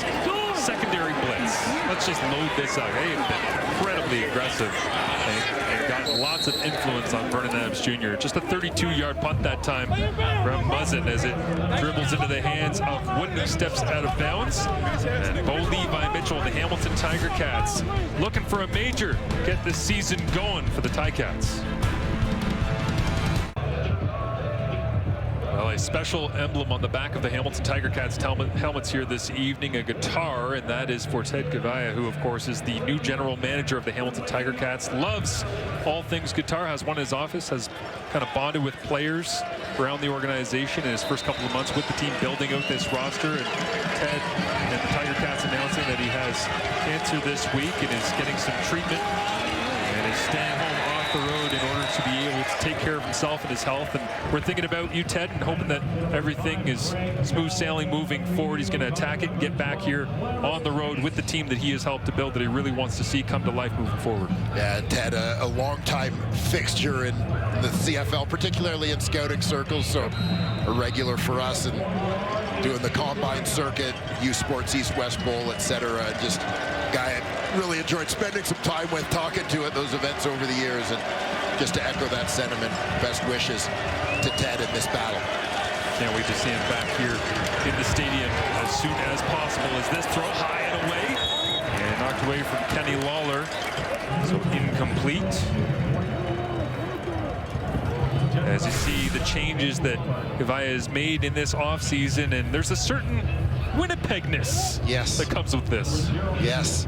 10 guys who were with the 2024 Winnipeg Blue Bombers, where Ted Gavaya was the assistant general manager. He comes over to Hamilton, and it quite honestly speaks a lot about the way that Ted builds relationships with players, that 10 guys follow him to his new team in free agency. Brooks catches this one back at his own 10-yard line, bobbles it. 68-yard punt and great coverage down the field that time by the Hamilton Tiger Cats special teams unit, coached by Dennis McKnight. But the old double catch back here, 10, not a great field. Yes. Yes, afraid to take your eyes off the ball, but you really want to know just how close those guys are. They're bearing down. So Vernon with a long field in front of him here. The Calgary Stampeders trying to get back 28 players who weren't on their opening day 2024 active roster on this team. Now 18 on defense, 10 on offense. It has been an overhaul and trying to find their rhythm. You heard the panel at halftime talking about getting into rhythm, play calling, and making sure everybody's on the same page. That's even harder when the energy starts to get zapped out of the stadium here, even though you're up 15. You see the focus there put on trying to shut down Dedrick Mills in the run game. They know where they've had success defensively, and it's been when they've been able to force that Calgary offense and Vernon Adams into second and long passing situations where they can then crank up the pressure a little bit. Stands right now, Dominique Grimes just one catch for 15 yards. That was back early in the second quarter as Hamilton comes with a secondary blitz again. They can't pick it up, but they screen right into it. And Mills has got an opportunity. If he gets a couple of blocks, they pick up the first down. And a nice play call that time. Calgary saying, okay, you want to send secondary pressure? Well, how do we try to solve this conundrum? Yeah, nice adjustment. You'll see Dedrick Mills starts off in the backfield with his quarterback, show block, slip out behind. Nice block there from Reggie Beggleton on Kyle Wilson, the middle linebacker, helps spring Dedrick Mills to pick up a first down here. Bryce Bell, Christian Kanu also getting upfield as Bell replaces Sean McEwen, who moved over to Saskatchewan in free agency. Now Jedrin Antwine, difference maker, chasing down that opening kickoff the second half with the first touch, keeping the football alive, which Calgary recovered and then went on a couple plays later to score their first touchdown of this second half with. But there's Devin Verzak, the second overall selection. Yeah, we mentioned a couple times Damien Alford, the only guy chosen ahead of him in this draft, starts his CFL career on the one-game injured list for Calgary. Big receiver out of Utah, but the Windsor linebacker, Devin Veresuk, phenomenal combination of athleticism and size. Reps here defensively, not just on special teams, which he already, they believe, is an elite special teamer. As a first down here with VA escaping the pocket, using his legs, and was able to find Jalen Philpott for the conversion. And Jalen getting some touches. We saw brother Tyson with the first touchdown of the Montreal Alouettes season last night in their victory over Toronto. Here you get a look at Veresuk, middle linebacker, getting on the run. Vernon Adams Jr. crosses 200 yards, now up to 207 as the secondary blitz comes again. They run right into it. And flying in that time was Brandon Dozier as he wraps up behind the play. Yeah, Dozier proving to be a nice pickup shortly before training camp this season. Reggie Stubblefield, an intriguing off-season signing for Hamilton, had a terrific rookie year with Montreal a couple years ago, injured right at the start of last year, essentially missed the entire season. But high-level guy, they anticipate him playing some at that nickel spot, but Dozier, an experienced guy. Blitz comes free again from Talbert. They miss, and up the field now it's Tevin Jones and VA's legs. That's what it's all about right now for Calgary, because they can't sort out this blitz from the Hamilton Tiger Cats, but Vernon, a little bit of magic. Yeah, and this is, again, a big part of why Vernon Adams was a guy they targeted in the offseason. They feel PJ Walker has some of this as well. Jake Mayer, obviously a very good quarterback in the Canadian Football League, has enjoyed much success, but doesn't have the same level of mobility. And sometimes when other things are breaking down, you have to resort to plan B, which is to get on your horse, and few do that better than Vernon. Heavy blitz look here, and in behind the line of scrimmage, it's caught. But Dozier brings down Reggie Begelton. This drive started back at Calgary's own 14-yard line. They're going into the wind. They already have the advantage of being one score up after that special teams challenge that Hamilton had to open things up. So Calgary definitively right now is winning this third quarter, even just by flipping the field position. Yeah, no question. Right off the bat, set that tone. Heath play the drive coming right now after a loss of 5 into the hands of Reggie Begelton. Shadows getting longer here at McMahon Stadium. Just a 3-man rush, multiple spies though, as Vernon now is going to take off, and the spies can't catch him. And on 2nd and 15, VA goes for a jog to the first down marker.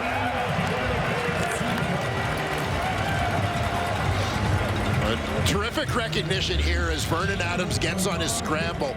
Dominique Grimes is on the left side of your screen. He's got that check release. He recognizes what's going on. See there, he looks back and locks onto his guy. That block helps allow Vernon Adams to take enough of an angle, get upfield and move the sticks.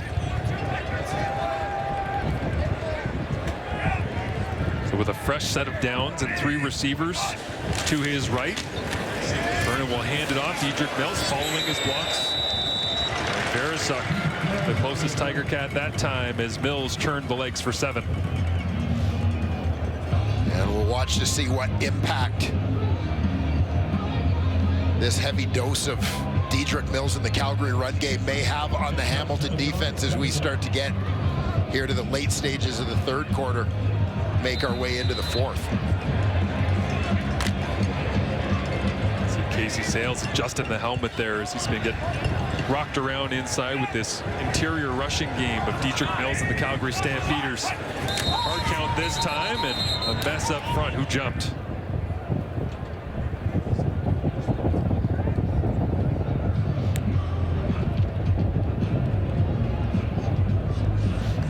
Procedure, Calgary, number 54. 5-yard penalty. It remains 2nd down. We'll get the right tackle that time, Joshua Coker. At top of your screen.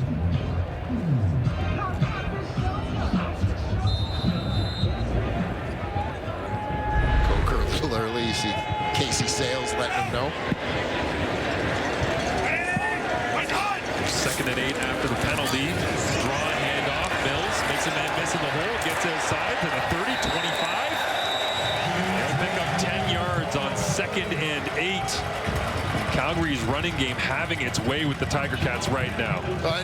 Dedrick Mills having himself a day, and I appreciate the way that Calgary has found different ways to get him the football, and particularly when you know he's the guy that's really rolling here today. They've had trouble, those 2nd and long situations. You know Hamilton's coming with the blitz. We saw a big gain on a screen there, a nice pickup on a draw, doing the things they need to do to combat blitz and do so effectively. Mills goes to the sideline here. Jeshurun Antwi into the ball game. Little stretch handoff to the outside. Tries to find the edge. Cuts back. And Kyle Wilson, the middle linebacker, back into the ball game alongside Verazuk this time in a substitution package. The one that brings down Antwi, but a 7-minute drive here going into the wind as it's picked up in the second half. Well, we talk so often about dealing with the wind. When you're going against it, you want to slow things down, eat up time on the clock, limit the other team's opportunities with the football.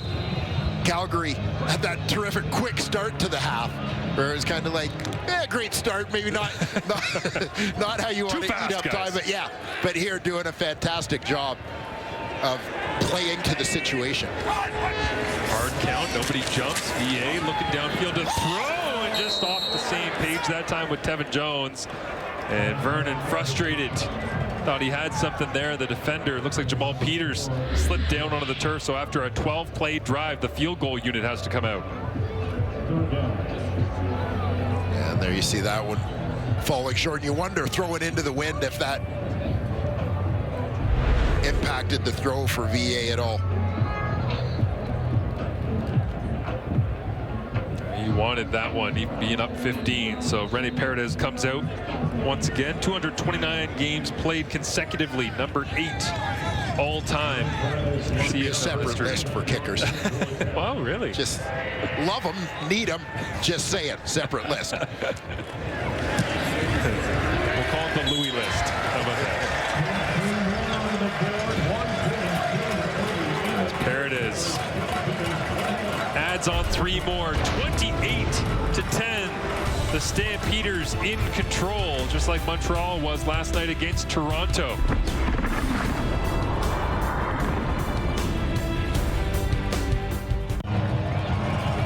Certainly something to celebrate right now with the Calgary Stampeders up on the Hamilton Tiger Cats, but much more than that here today. The 80th birthday celebrations. Alex Singleton in the house, sitting right there alongside Doug Flutie, Mark McLaughlin, Marcus Crandall. I mean, everybody came back for this one. 80th birthday, why not? 8-0, a big one there. You see Nick Lewis, Jermaine Copeland joining the party. A couple great former Stamps receivers. Family of Normie Kwong as well was just on the big screen here during the commercial break. As Bo Levi Mitchell flips it over the top, and Tim White looking for a little bit more as he tries to get out to the 55. And just shy. But yeah, great to have so many different Calgary Stampeders that have made their way back in the organization. Of course, proud history and trying to get back to the standard they've set for so many different decades of making sure that people know that this is one of the truly special organizations, and not just the CFL, but Canadian sport in terms of tradition, longevity, all the rest. Is you see the Kwong family there. After handing out some t-shirts and getting the crowd fired up as Bo Levi Mitchell drifts this one to an end. We haven't seen much of tonight. Shamar Bridges has been persona non grata most of the afternoon. Yeah, trying to fight his way back to that one as the throw came up short. You saw Bo couldn't step into that one with a defender in his face. Rimolade bearing down quickly.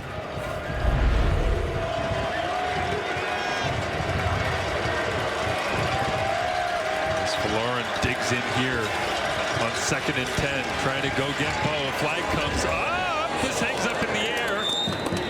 And it is brought down. Keandre Smith found it through the sun. And we'll sort out the flag here with referee Justin McInnes.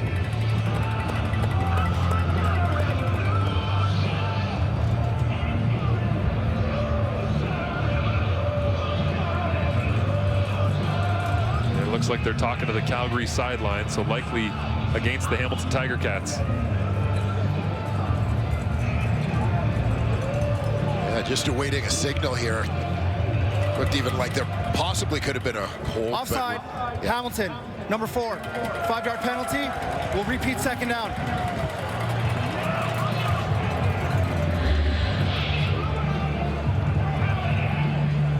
Brendan O'Leary orange. There you see the receiver out ahead of the football.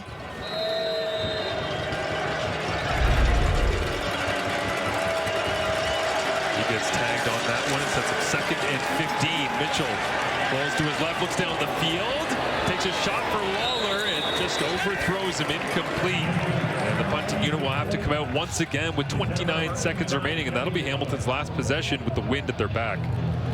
Yeah, and you wonder if the wind worked against them on that throw. Bo on the run, that one sailing a little bit beyond streaking Kenny Lawler. Flush from the pocket of Rimawade again, supplying pressure from the backside.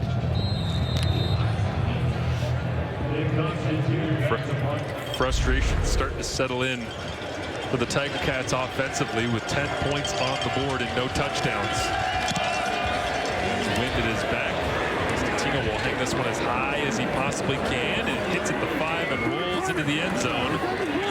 And out of the back with 6 seconds remaining in this third quarter. And so a single on the board. Hamilton gets one more, 28-11. Vernon Adams Jr. trying to punctuate the 80th birthday celebrations here at McMahon.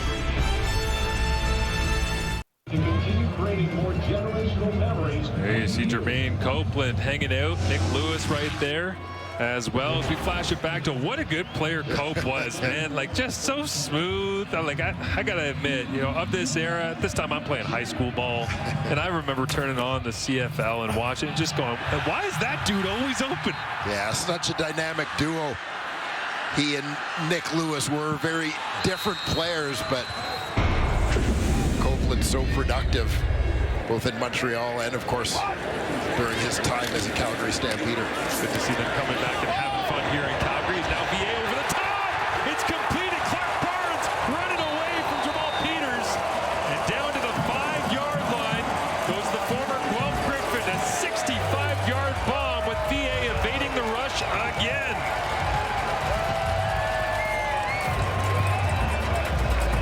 Well, Vernon Adams making it happen with his legs.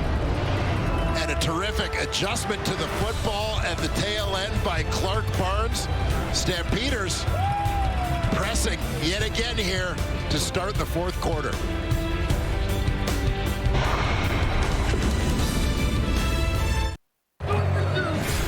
The numbers after 3 quarters of play. The biggest one, a 28-11 advantage for the Calgary Stampeders, who last year ended with a victory, but before that it was a 9-game winless streak going into the finale. And of course, they want to be able to get things going. Vernon Adams Jr. has been the key to this in the entire offseason and building things up. But really, it's been a full team effort. Special teams, defense getting stops, and of course the running game. Yeah, very much a work in progress. We've talked a little bit about Vernon extending plays with his legs. Diedrich Mills having a terrific day. The special teams plays at end of the first half, start of the second half, I thought really kind of changed the momentum, or at least took control of the momentum of this ball game. But the management to the wind, you saw in the stats there, not just the time of possession. I mean, Calgary has a 10-minute advantage in time of possession through 3 quarters. They've been against the wind for 2 of those quarters, but also 10 points into the wind in that third quarter. Vernon Adams Jr. after the 65-yard completion to Clark Barnes. Hands it off. And into the end zone, it's Diedrich Mills once again. He's got 3, and number 3 approves. Vernon Adams Jr. watching on as the running game dominates. Diedrich Mills has got himself a hattie. Third of the day. Watch the offensive line go to work here. Fullback William Longley as well. Doug Flutie, still a Stamps fan. There's been a lot of Stavros Katsantonis trying to find a way to bring Dedrick Mills down today. Never a good thing when your free safety is dealing with the running back as much as he's had to. As Rene Paredes knocks through the extra point once again. The advantage swells. And really up front, it's been impressive from the offensive line. You know, we talk about Dedrick Mills, but to your point, Dwayne, it's like up front, body on a body, moving people left, right, and center. Yeah, and this is an offensive line that lost a pretty significant piece in Sean McEwen, one of the top centers in the Canadian Football League. He moved on to Saskatchewan in free agency, but that group looking like they have not missed a beat. Hey, man, we eating around here all fucking day.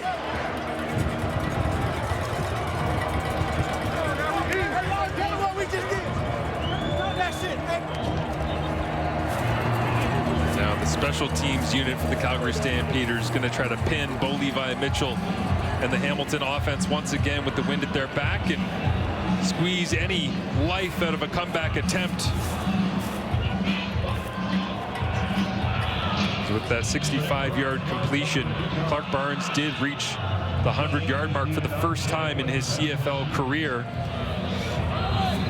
Talented third-round pick back in 2023, reaching the dollar bill for the first time. And a couple of big splashy plays as Vernon Adams Jr. broke the pocket. Scramble rules were on. Isaiah Wooden turns this across the 20 to the 25, and all of a sudden, Isaiah Wooden is going to get a major for Hamilton. 105 yards to the house.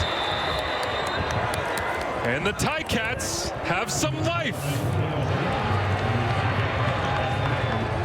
And that one just kind of came out of nowhere for the Hamilton Tiger Cats.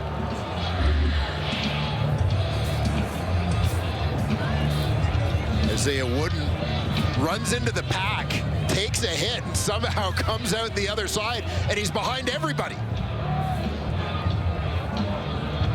There was no second wave.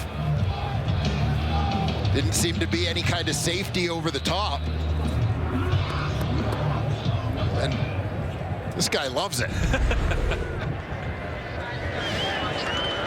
11 kick returns for touchdown total all of last year. We saw some great returns from Mary Alford in Saskatchewan the other night. Some big ones in the Toronto-Montreal game last night, but none better perhaps than this. Certainly the longest, had 17 touchdowns in his NCAA career over 2 years. 0 of them were on returns. Well, he's got one in the pros. Shannon Froland of Victoria, BC. This is your chance to win big. You have won big. You've actually won groceries for a year thanks to Save On Foods' $1 million touchdown to win. Congratulations, Shannon. If there's another kickoff return for a touchdown in this game, you could also win $1 million.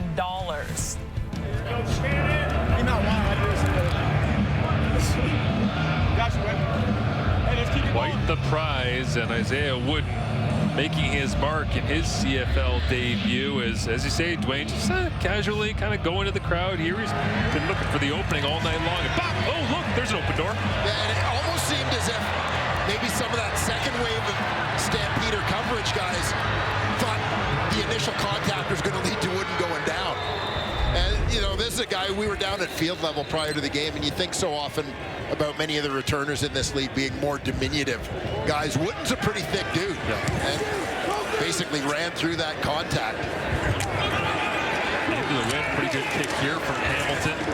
Trying to answer the call back the other way is Calgary with their return game. A flag comes up.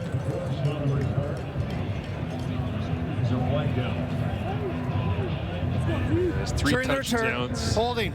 Calgary, 47. 10-yard penalty. First down. 3 touchdowns for Dedrick Mills. A super impressive effort.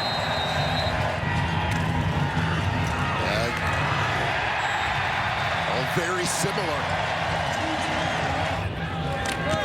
Stamps in fairly predictable run situations when they get in close, but they have executed, managed to get the job done every time.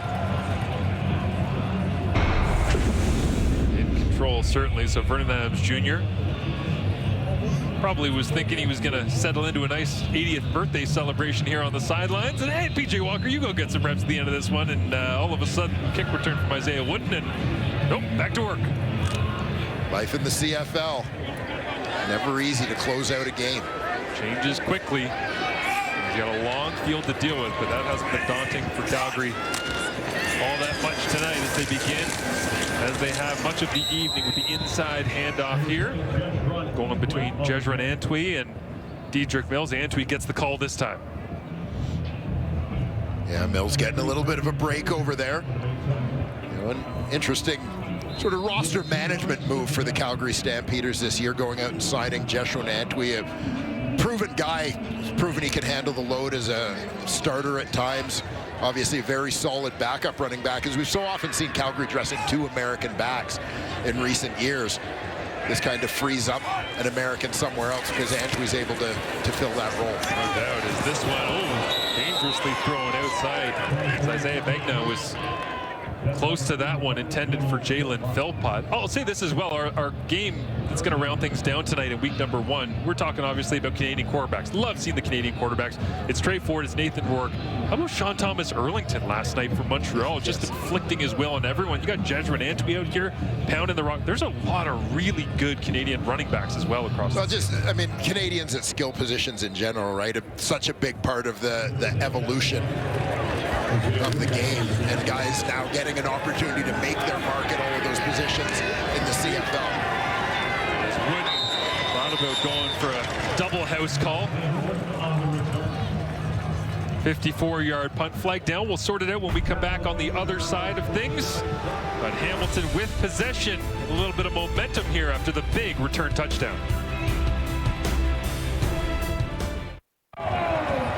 80th birthday celebrations continue here at McMahon Stadium, and it is the 65th year of the Calgary Stampeders being here at McMahon as well, but you wouldn't know with all the work they're putting into renovations. Tom Gazzola has more. Yeah, Marshall, a little bit of love into the old barn, and a new field turf that's been installed here at McMahon Stadium. It looks good.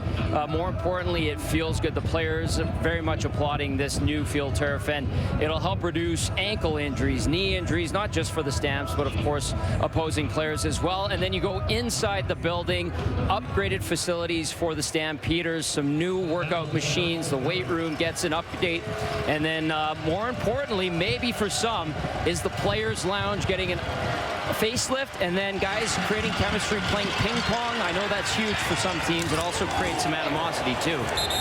Absolutely, Tom, as we see flags come out here, defensive pass interference likely against Shamar Bridges trying to make the catch. But Dwayne and I play ping pong before every single game. I mean, that's the rule. You instill that culture, that habit of competition. Well, it's just about time Calgary, together number 6 with the team. 10-yard penalty and an automatic first down. But it is a great way to be able to keep people in the facility, be around each other. And it was great to hear Vernon Adams Jr. say, how are we supposed to get to know each other if we're not in the same room? Yeah. Right? Like, this isn't COVID anymore. We're not on Zooms where we're trying to learn the playbook. It's we can stay in the locker room. We can hang out. We can talk. We can chat about our families. We can share food. Yeah. No, this is exactly it. I think the Stampeders recognized that they needed to improve the environment, so to speak.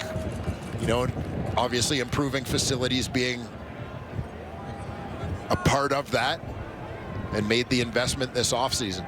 And part of the reason that came up as well was the CFL Players Association grades, right? Where they didn't do spectacularly well, and they knew that there were certain areas that they needed to refine Timer, and find please reset the improvements. clock to 12 minutes, 19 seconds. It's obvious that the organization and its leadership are listening. Yeah, and I think that's the critical thing, right? Is not turning a blind eye to that feedback, but responding positively to it. Much credit to Dave Dickinson, John Huffnagel, Jay McNeil, and the leadership of this team. Low snap this time. Mitchell picks it up, pressure on, and he flops it out somehow. It ends up in the hands of Brendan O'Leary-Orange, but a frustrating rep that time as Coulter Woodmansey shuffled it back into the legs of 19. Coulter Woodmansey playing center full-time this year. Tiger Cats lost one of the best in the league as David Beard elected to go back to Edmonton as a free agent. Woodmansey slides over from guard to center. And Greg Bell football, makes the catch, dives for the first down marker. We'll see where they spot it. Looks like it's just about a yard shy. So third down here in their own end of the field, but trailing with 11:37 remaining in the fourth. And we've seen Bell stumble a couple of times in this ball game. Wonder if that's one of those new turf effects. And Mitchell stays in, but Antti Litre, the short yardage quarterback, is in as well. I wonder if he'll short motion under center here. He does. Takes the snap, plunges his way to the left, and Litre doesn't want to go down. What a run. You said you wondered, but I felt like you knew. Marsh, good call. Little misdirection there, perhaps, from the Tiger Cats, keeping Bo Mitchell in the backfield. A terrific run there by Litre. It seemed like that long ago that Litre was doing that for Calgary, dragging people behind him. But now in Hamilton, as this one skips into the turf. Bo incomplete in the search for his 100th victory. Would be the 10th CFL quarterback to accomplish that feat, but he needs better throws than this to make that happen. Yeah. And you see his frustration knowing he just came up short on that one.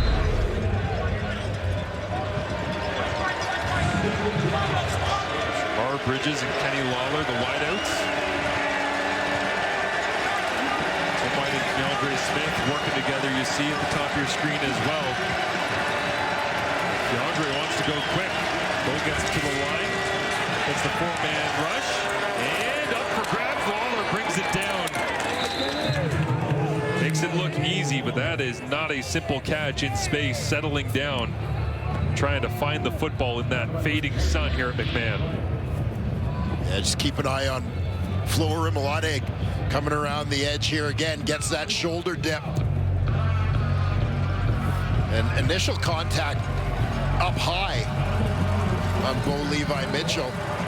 You saw Bo grabbing his leg there as Rimolade kind of slid down his body. Initial contact definitely above his waist. Yeah. Mitchell across the middle. Tim White trying to run away from coverage. Big contact there in the rallying defense of the Stampeders. Micah Tights alongside Roberts and Arnold. And here you get Tim White coming left to right on your screen on the crossing route. Tights picks him up. Funnels him into some help.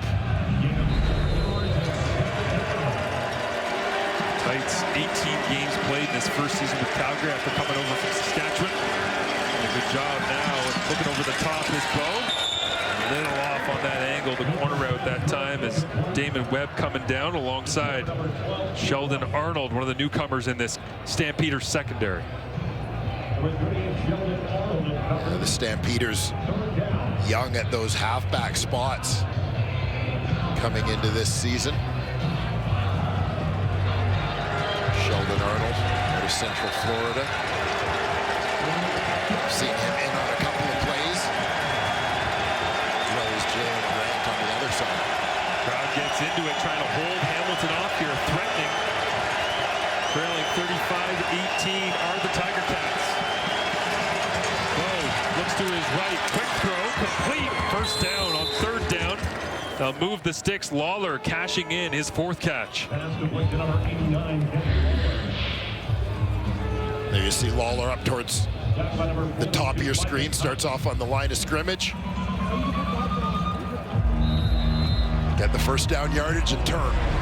And if you're saying this doesn't feel familiar, well, that's because this is the first time that the Hamilton Tiger Cats have been in the score zone here today with 8.5 remaining in the fourth quarter. Pressure on. Mitchell looks outside, bobbled, and, well, they say caught by Brendan O'Leary Orange. Looks like he held on to it. Bit of an awkward one. Yeah, O'Leary Orange did well to stay with this one after the initial bobble. But kept his eyes on the football as Derek Moncrief wrapped him up. Now Mitchell hands it off to Greg Bell. Lost his footing. His good penetration into the backfield. And Calgary thinks they have the football. Clarence Hicks was the first man in. That made Bell have to spin around, and getting up from the bottom of the pile. It was Miles Brown at the end of that play. Officials having a discussion. Yeah, we'll see exactly when the ball comes loose here. This is going to be an interesting one because is it Bell's hand that's down, or did his forearm touch before the ball came out? Replay official Dave Foxcroft, no doubt taking a look at it back in the command center. The ruling on the field is that the ball carrier was down with contact at the 7-yard line. It'd be third down. So maybe they're saying his elbow was down as the ball popped out and Miles Brown made contact with him while his elbow was down. Please reset the clock to 8 minutes and 1 second. If it's just his hand that's down, he's considered still up. Right. But there, his knee was down, but nobody touched him.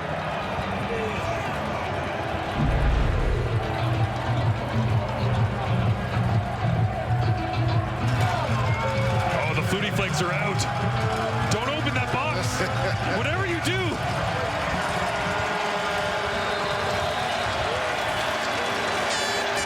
Mitchell.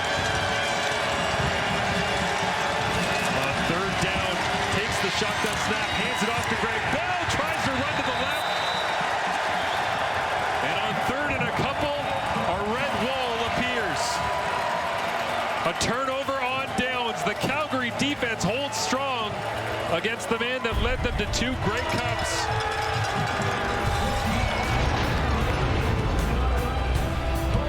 Bell trying to get outside. Hicks turns it inside. Roberts right there, and Lee finishes it off.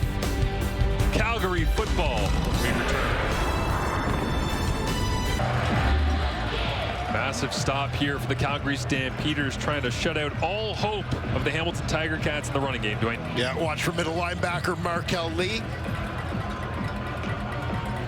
Joined the team in season last year, getting an opportunity to be a starter at that middle linebacker spot here in 2025. Flowing to the football, getting in on the play. Former 5th-round pick of the Raiders, the 29-year-old out of Baltimore, Maryland. Comes to the CFL and week 1 makes his impact. Hurry up, man. Let's go. Now Vernon Adams Jr. The Calgary offense backed up in their own end. They get a little bit of breathing room with 7.5 remaining in the 4th quarter. Go back to Dedrick Mills. See what else he can create in this ball game. 16 carries. He's got 90 yards and 3 touchdowns. Not a hugely explosive day, but he's had moments of dominance.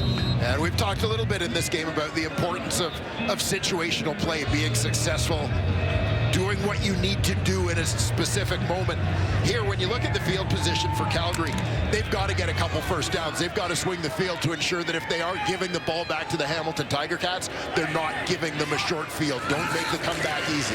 Go to the secondary blitz again, and it's the worst possible situation. Safety as Kendricks flies in and makes the play. 2nd year in the CFL, Mario Kendricks. And exactly what you're talking about, Dwayne. Don't give any life in the CFL with 7 minutes remaining in a 15-point game. And big play there from Mario Kendricks. He's going to work inside on his rush here. Again, looked like a little communication issue on that offensive line. Ruling on the field is a safety. Calgary's going to kick off.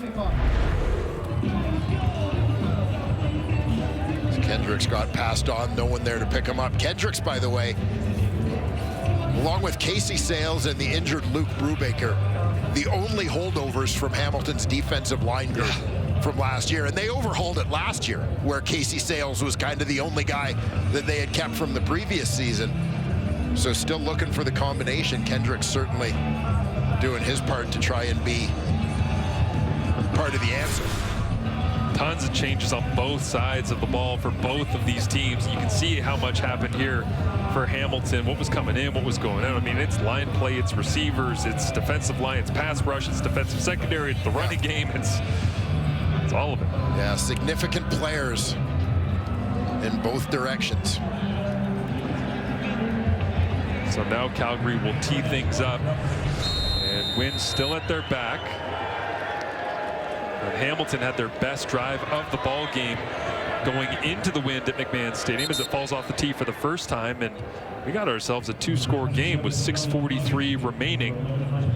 As you would expect with so many changes on these rosters, inconsistency, trying to get into a rhythm just when you think you got it, all of a sudden something goes awry. These teams battling through it as this one goes over the head. Johnny Augustine overran it, has to go back to his 9-yard line and pick up the football, and then he gets a little bit of breathing room and somehow makes his way all the way out to the 35-yard line. So Bo Levi Mitchell, the artist of so many comebacks and games decided in the final 3 minutes when he was wearing Calgary red and white, is trying to get onto the doorstep and makes this an issue for the Calgary Stampeders now as the visitor. Yeah, their first green zone visit of this ball game results in no points, a turnover on downs. Calgary looking for their first, or Hamilton rather, looking for their first offensive touchdown of this game. Lawler settles down in between the zones, picks up the first down immediately. Moncrief makes the tackle after a gain of 12. Well, Derek Moncrief, best known for his time in Saskatchewan and Edmonton.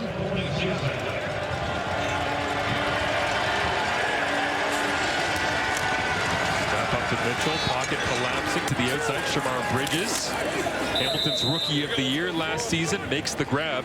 He had 120 targets last year, 83 catches, close to 1,000 yards, and that's his first catch of the ball game. Yeah, en route to a 1,000-yard season for a late season injury.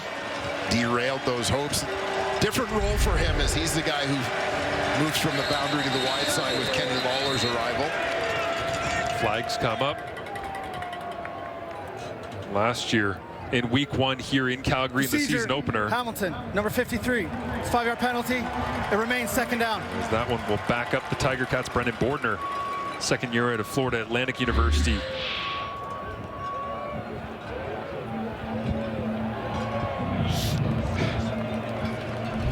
I'd be nervous too if Alarna Rimlani was across from me.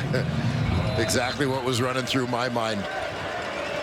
But last year, week 1 in the season opener, I was saying Shamar Bridges, 11 targets, 7 catches.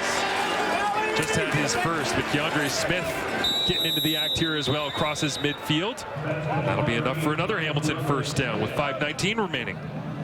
The Tiger Cats staying alive in this ball game. Just need to find that end zone. You know, I know for Calgary, probably the biggest concern coming into this game was all the new faces on defense, but they have held tough through 3.5 quarters. This is where it gets interesting for Calgary with all those new faces on defense. How long can you sit back? How well do you know each other to know when to press or to sit back? He's now into coverage, knocked away. Kenny Lawler, the intended target, Jaden Grant, flying up from his field halfback spot at Oregon State, breaking up the pass. And here you see Bo sees a window, steps up.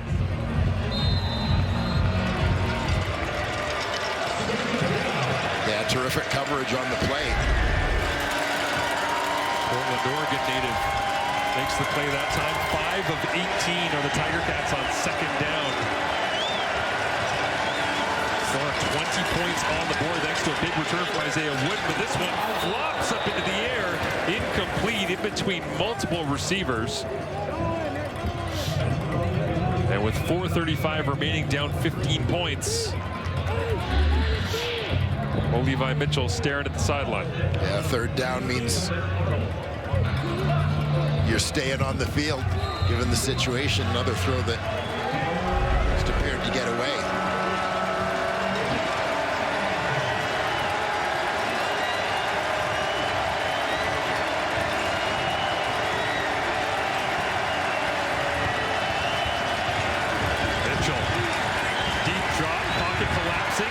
Flips it out to his left. Flag comes up in the secondary while Keandre Smith rips his way up to the 40-yard line. He got 11 yards on third down for the conversion, but what's the flag?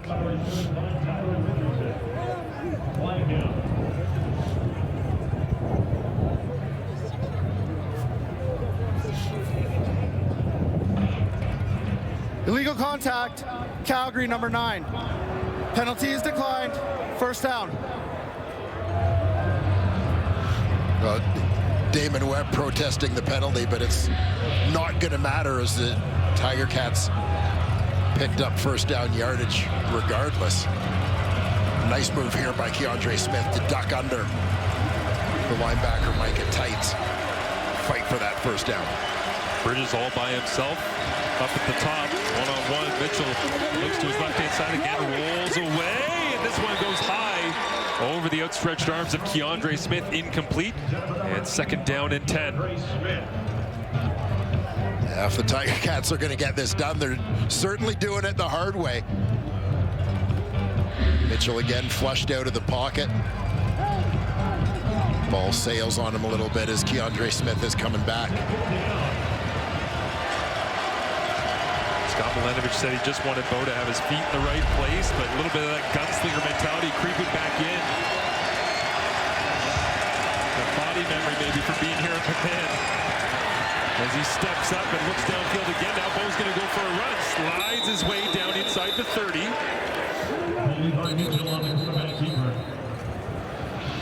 And whistles coming as it looks like after an 11-yard rush on second down. Hamilton called timeout. And I like the decision-making here from Bo. Eyes downfield. Timeout, Hamilton. Timer, please put 3:37 on the clock. 3:37. We saw him a couple of times with some throws on the run in those kind of situations. Scramble where he wasn't able to get the ball quite where he wanted. That time he saw a lane, he took it, enough for the first down. Just move the sticks. Live to fight another round. 11-yard rush for Bo Levi Mitchell is Hamilton's second longest run of the ball game. Earlier, Tim White had that end around that went for 14.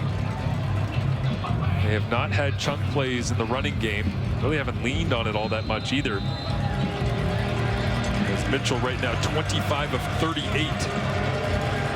226 yards, no touchdowns, no interceptions. You got to think he's going to need at least one touchdown if Hamilton is going to get back into this one with intention to win. Bridges, little inside-out move, and it turns north-south up near the 20. Number 17, Jamar Bridges. And they'll give him 10 yards on the dot, but it's good enough to move the chains once again. Yeah, don't forget about that guy on the outside, Bridges. Has two deep routes to his side. He's the outlet. Just curls inside. Nice inside-out fake there. Got Derek Moncrief to bite. Bought himself a couple yards. 10th play of the drive here. Mitchell looks left, comes back right, flips it across his body, incomplete. And the Hamilton Tiger Cats are both making their life difficult with bad downs and distances on second down, but also living dangerously. And a drive that is probably taking a little more time off the clock than they would like, as they need a couple of majors. Calgary crowd on the 80th birthday celebrations here at McMahon get into it as Mitchell organizes his receivers. Keandre Smith crosses the formation. And Mitchell looks left. Kenny Lawler catches it at the 5. Dives for the end zone. Touchdown, Tiger Cats. And Lawler's first in black and gold comes on the road with the old Stamps quarterback on the other end. Still down 9. You're going to see Calgary keep the offense out there and go for 2. Thought he might look to Keandre Smith in the flat to the right, but that was almost a bit of misdirection, pulling attention that way with Smith with the pre-snap motion. Locks in on Lawler to the other side.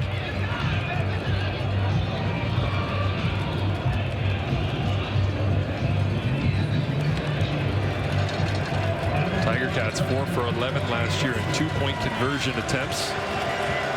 They'll go for 2 right now. Litre is in as the H-back. Craig Bell right there as well. They'll show run and then flip it out into the flats, and the defense rallies, shutting the door right at the goal line. And it's Tyler Richardson spot. Yeah, I mean, this is outstanding. Just taking care of your responsibilities for Tyler Richardson. So Hamilton gets the touchdown to close down the Calgary advance, but Litre, the ex-Stampeder, that close to a 2-point conversion. Richardson says, no way.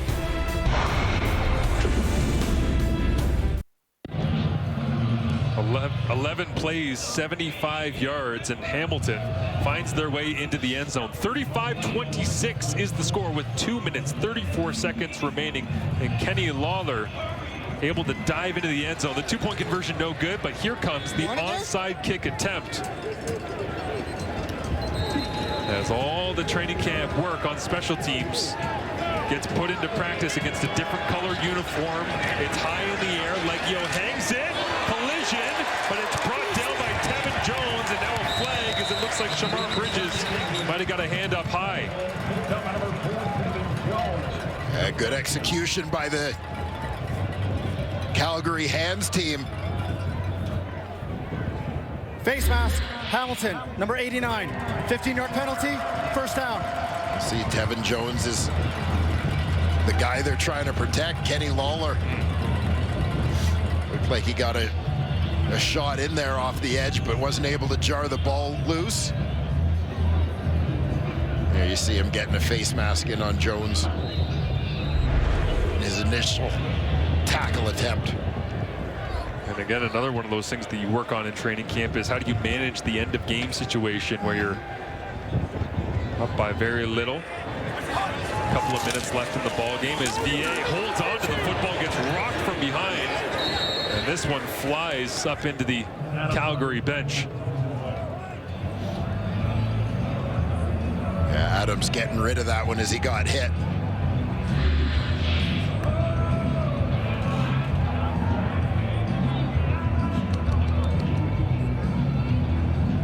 See Deshaun Amos, the guy who delivers the shot as Adams throws that one away. Looks like Deshaun was waiting to. Why isn't Vernon getting rid of it? It's like I can't pull the trigger on him if he's going to get rid of it, but he never did. Till the very, very end. Only 5 completions in the second half for Vernon Adams Jr. Leaned on the running game significantly. But still, some frustrating moments for him in the Stampeders debut. Yeah, and this is a situation, I'm sure, for Vernon Adams. Hamilton, timer, please put 2 minutes, 20 seconds on the clock. He would have liked to have closed this game out on offense by putting together a little bit of a drive, maintain possession, take some time off the clock. Even if it still resulted in a Rene Paredes field goal attempt, they'd like it to be a little later and a little shorter. So out comes the ageless one. He's had a pretty good night for himself. Up and down the board here this evening. 2 for 2 on field goals, but handled the kickoffs as well. As you see VA trying to reset, stay positive on the sideline. Last year in the season opener, Paredes was 6 for 6 with a long of 52. Tonight a long of 42, and this one will come from inside of that 38 yards away. And Rene restores the advantage here.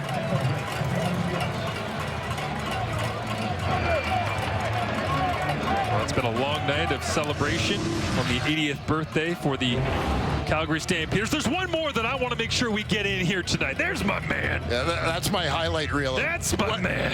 1 yard run. 21, 22, 21, Longest 22. run of my career, right? Whammo!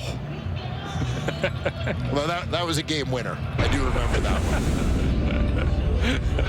There you go. Appreciate it. Hey, you get to enjoy the Stamps birthday celebrations. It's awesome. Yes. It's great to be back with the CFL on TSN once again this season and be back in the booth and get to enjoy great back and forth games just like this, but plenty of celebrations going on around the league, of course, including Hamilton.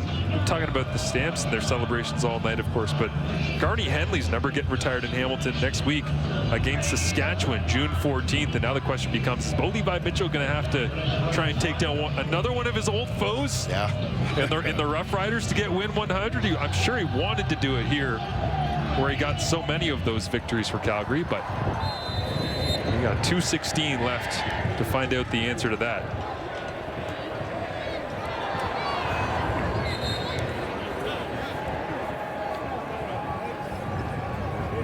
Couple of tremendous games over the last couple of days. Saskatchewan, Ottawa. The Riders hang on, move to 1-0 on the season. Montreal in control over Toronto last night, and after this one, we get to find out what the Canadian kids got in store. Trey Ford and Nathan Rourke coming up when we round things down at McMahon Stadium. And a solid return here for the Tiger Cats, all the way out close to the 50-yard line. But how's this for a nightcap? The Elks and the Lions, Trey Ford, Nathan Rourke. You know them, you love them. You love watching them rip the football around. Two Canadian quarterbacks going head-to-head in Week 1 for the first time in CFL history. Week 1 wraps up, coming up next. Looking forward to seeing that. Love seeing it in Week 1, but, you know, should we maybe have postponed it till Canada Day? Maybe we'll get it again on Canada Day as Tim White bobbles this one and falls to the turf. For all of you CFL historians out there, and I know there are many of you, of course, the last time the CFL started Week 1 with two Canadian quarterbacks, 1968 Russ Jackson, Frank Cosentino, but they didn't play each other. That's why this is a first. Week 1 Canadian quarterbacks playing each other is coming up next with Rourke against Ford. And who knows, maybe one day we have a Rourke versus Rourke as a season opener. I'm wishing the best for Curtis down south. Trying to become a San Francisco 49er first. Mitchell rolling to his left, pressure on, and Waller very nearly hung on to that one, but hot on the heels of Bo Levi Mitchell was Jalen Hutchings. Bo Mitchell takes another shot on this one.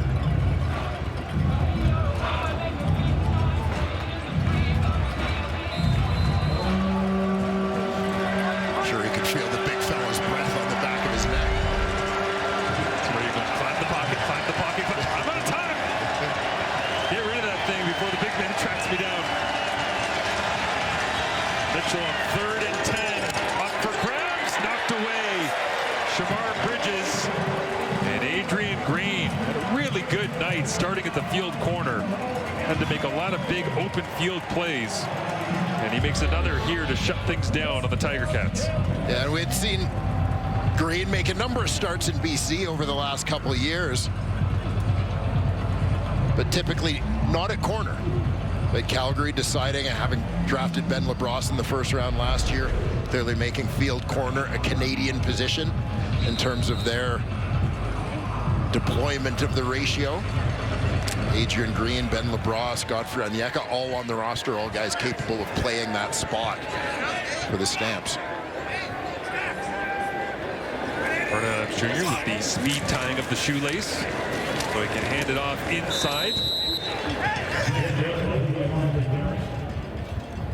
So much turnover, as we've talked about throughout the afternoon and evening here in Calgary for these Calgary Stampeders, but finding a way to gel and come away with a victory. It gives you a little bit of momentum going into the next week, which for Calgary will be on the road in Toronto.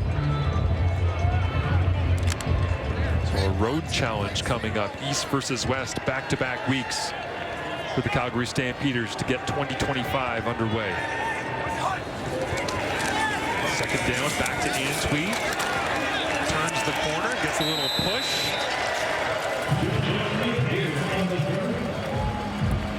As we see the Stampeders get into run mode here, trying to close this one out. Getting some action for number 19, Quincy Vaughn, listed on the depth chart as the third quarterback.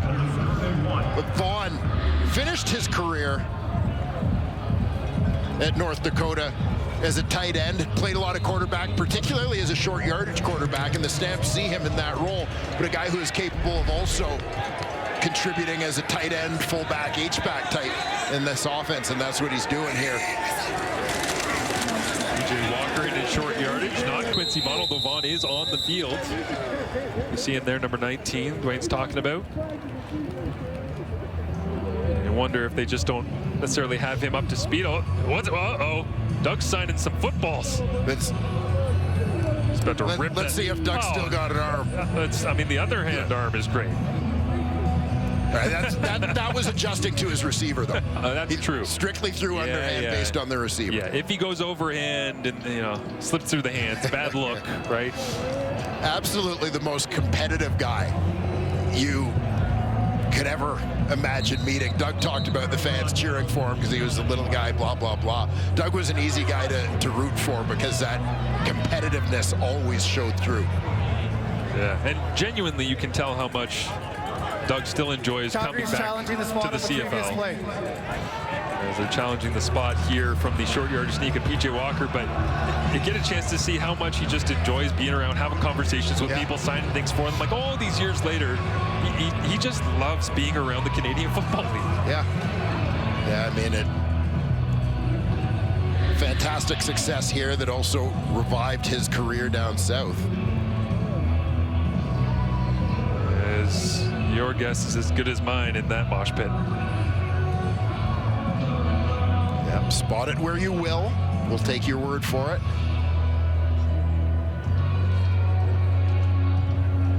See Miles Fox coming over the top, doing everything he can to try and turn PJ Walker backwards.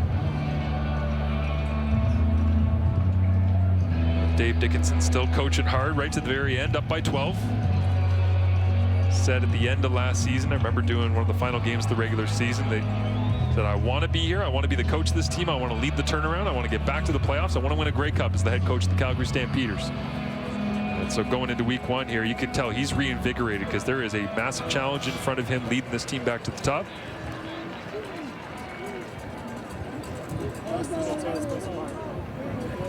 After review, the ruling on the field stands. It'll be first down, Hamilton. So the Tiger Cats get the football back, trailing by a dozen with 1:05 remaining here in this fourth quarter. One last gasp for the Hamilton Tiger Cats.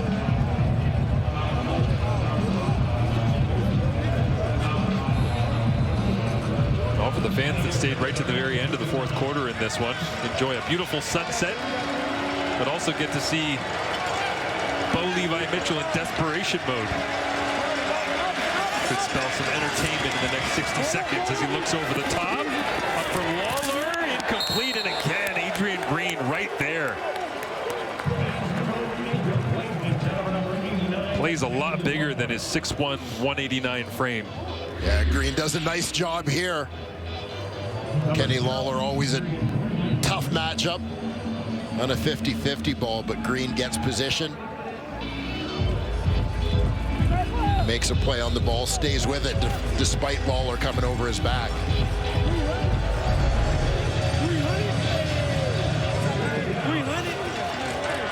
Remember watching Adrian Green at the regional combine out there in Waterloo and going, that's a really good athlete. Yeah. Not sure where he's going to fit in, but it's great to see him 4 years later right here in Calgary doing the job. As Mitchell rolls to his right, flag comes out and slides down. Bo's got the first down, but is this coming back on a hold? It's just been that kind of day for Bo Levi Mitchell. Hamilton, number 64. It's a 10-yard penalty. We'll repeat second down. Coulter Woodmansey, the center, replacing David Beard in a battle upfield that time, and gets called. Yeah, I mean, you look at this Hamilton team, there just haven't been the chunk plays that you might have anticipated for Hamilton, given the yardage Bo Levi Mitchell put up last year. You know, the two big targets in Kenny Lawler and Shamar Bridges. Tim White, obviously a pretty good deep ball threat as well. Brendan O'Leary-Orange among the top guys last year in the league in yards per catch as well, just in a smaller sample size. Shamar Bridges makes the grab out to the 40, so they get a chunk of yardage back. Credit the Calgary defense under new coordinator Bob Slowick for preventing the big plays. Yeah. Certainly thought we'd see more of the Tiger Cats passing attack here tonight, but work in progress as you would expect in week one. Is Tim White on third down, does move the sticks. It is a first down once again. They're trailing by 12 with 33 seconds. His 30th completion of the ball game for Bo Levi Mitchell. But we did ask Dave Dickinson as well, what have you had to change about your coaching style, considering how much changeover there is in this roster? He said, I've been in more meetings than ever. I'm not trying particularly defensive. Not trying to influence. I'm not trying to micromanage. I just need to be present. I gotta be in as many rooms as I possibly can. As Brennan O'Leary Orange makes the grab inside the 35. And the defensive backfield talking it over for the Stampeders of where and when to be. Yeah, they hate to give up the yardage, but in the grand scheme of things, they're going to let people catch balls in front of them.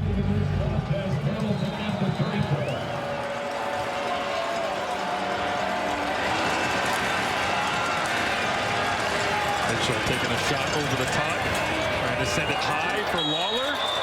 And incomplete. No flags down. As Bo Levi Mitchell is over 300 yards in this ball game. 304 as it stands right now on 50 passing attempts. And just taking a shot on the deep ball here. Illegal contact, Calgary, number 48. It's a 10-yard penalty, first down. There was a flag down. Yeah, so away from the throw. Bo goes over 300 passing yards for the 49th time in his career. He did it 9 times last season. And starts off 2025 with another. Will they be empty yards? Certainly feels like that at this point. Once this game wraps up, flags come down. After holding calls as once again Mitchell runs his way out towards the sideline, and with 1 second remaining in the ball game, they'll sort out the penalty yardage and likely send the black and gold back one more time.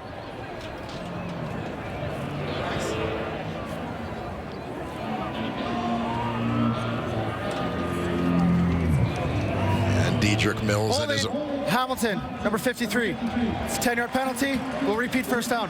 His offensive lineman enjoying a moment. Big day for that group. Big part of today's win for the Calgary Stampeders. Somehow, some way, because numbers are cyclical, almost even in first downs. Because the end of the game, Hamilton's just been turning them out here. But Calgary really in control for much of this ball game. Last play, before we send off to Edmonton against BC, barring penalties, they'll just go Hail Mary. Stack it up into the end zone, up for grabs, tipped away. It is incomplete. And the Calgary Stampeders hold court at home. Vernon Adams Jr. and Bo Levi Mitchell immediately embrace each other. And Bo unable to get the victory at McMahon Stadium that would have earned his 100th as a CFL quarterback. Dwayne, final thoughts? Yeah, you got to give a lot of credit to the Calgary Stampeders defense in particular for me, because this was a young group. Didn't allow a touchdown.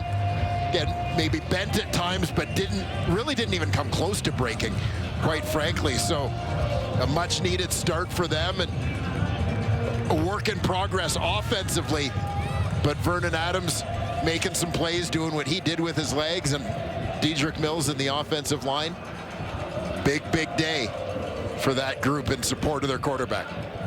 You can see the honest conversations happening down there with a lot of new faces and new places, and trying to sort out exactly how they're going to work together. As Edmonton, BC, up next on TSN, the Battle of Canadian Quarterbacks. The first time ever in CFL history in week number 1 that they will go head-to-head. For Dwayne Ford, Tom Gazzola, I'm Marshall Ferguson. Thank you so much for watching the Stampeders win in celebration of their 80th birthday.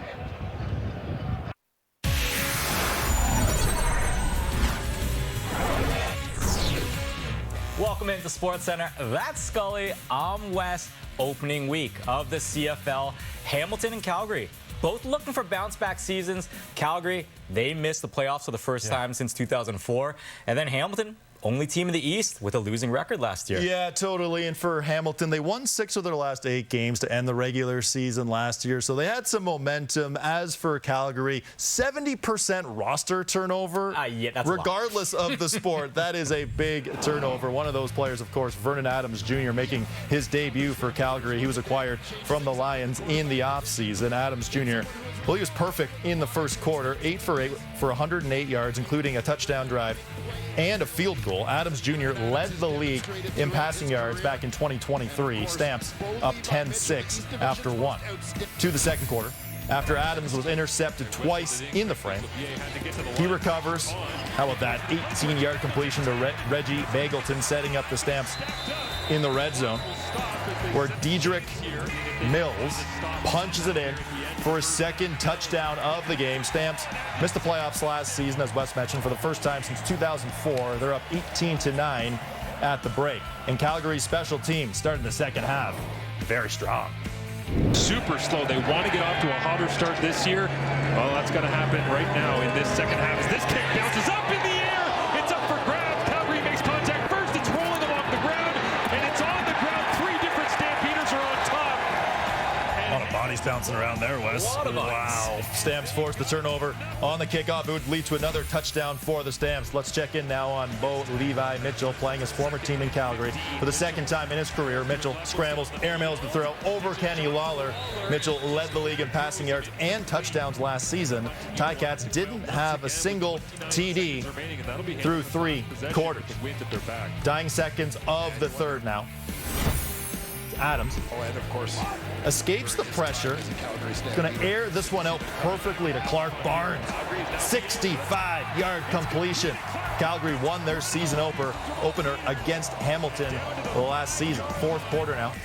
Mills going to finish the drive with his 3rd touchdown of the night. Mills had 1 touchdown last year, tripled his output in his first game of the new season. Stamps legend Doug Flutie approves on that one as the Stampeders, well, they win this one 38-26. Bo Levi Mitchell has yet to win as a visitor at McMahon Stadium. He's still 1 win shy of 100 career CFL wins. This marks the first time Vernon Adams Jr. has thrown multiple interceptions and no touchdowns in the same game. Calgary and Hamilton split the season series last year. Now our CFL on TSN doubleheader wraps up with the Elks taking on the Lions. Nathan Rourke and Trey Ford going head-to-head for the first time. It's the first time 2 Canadian quarterbacks are facing off in Week 1. That game right now over on TSN 1, 3, and 5.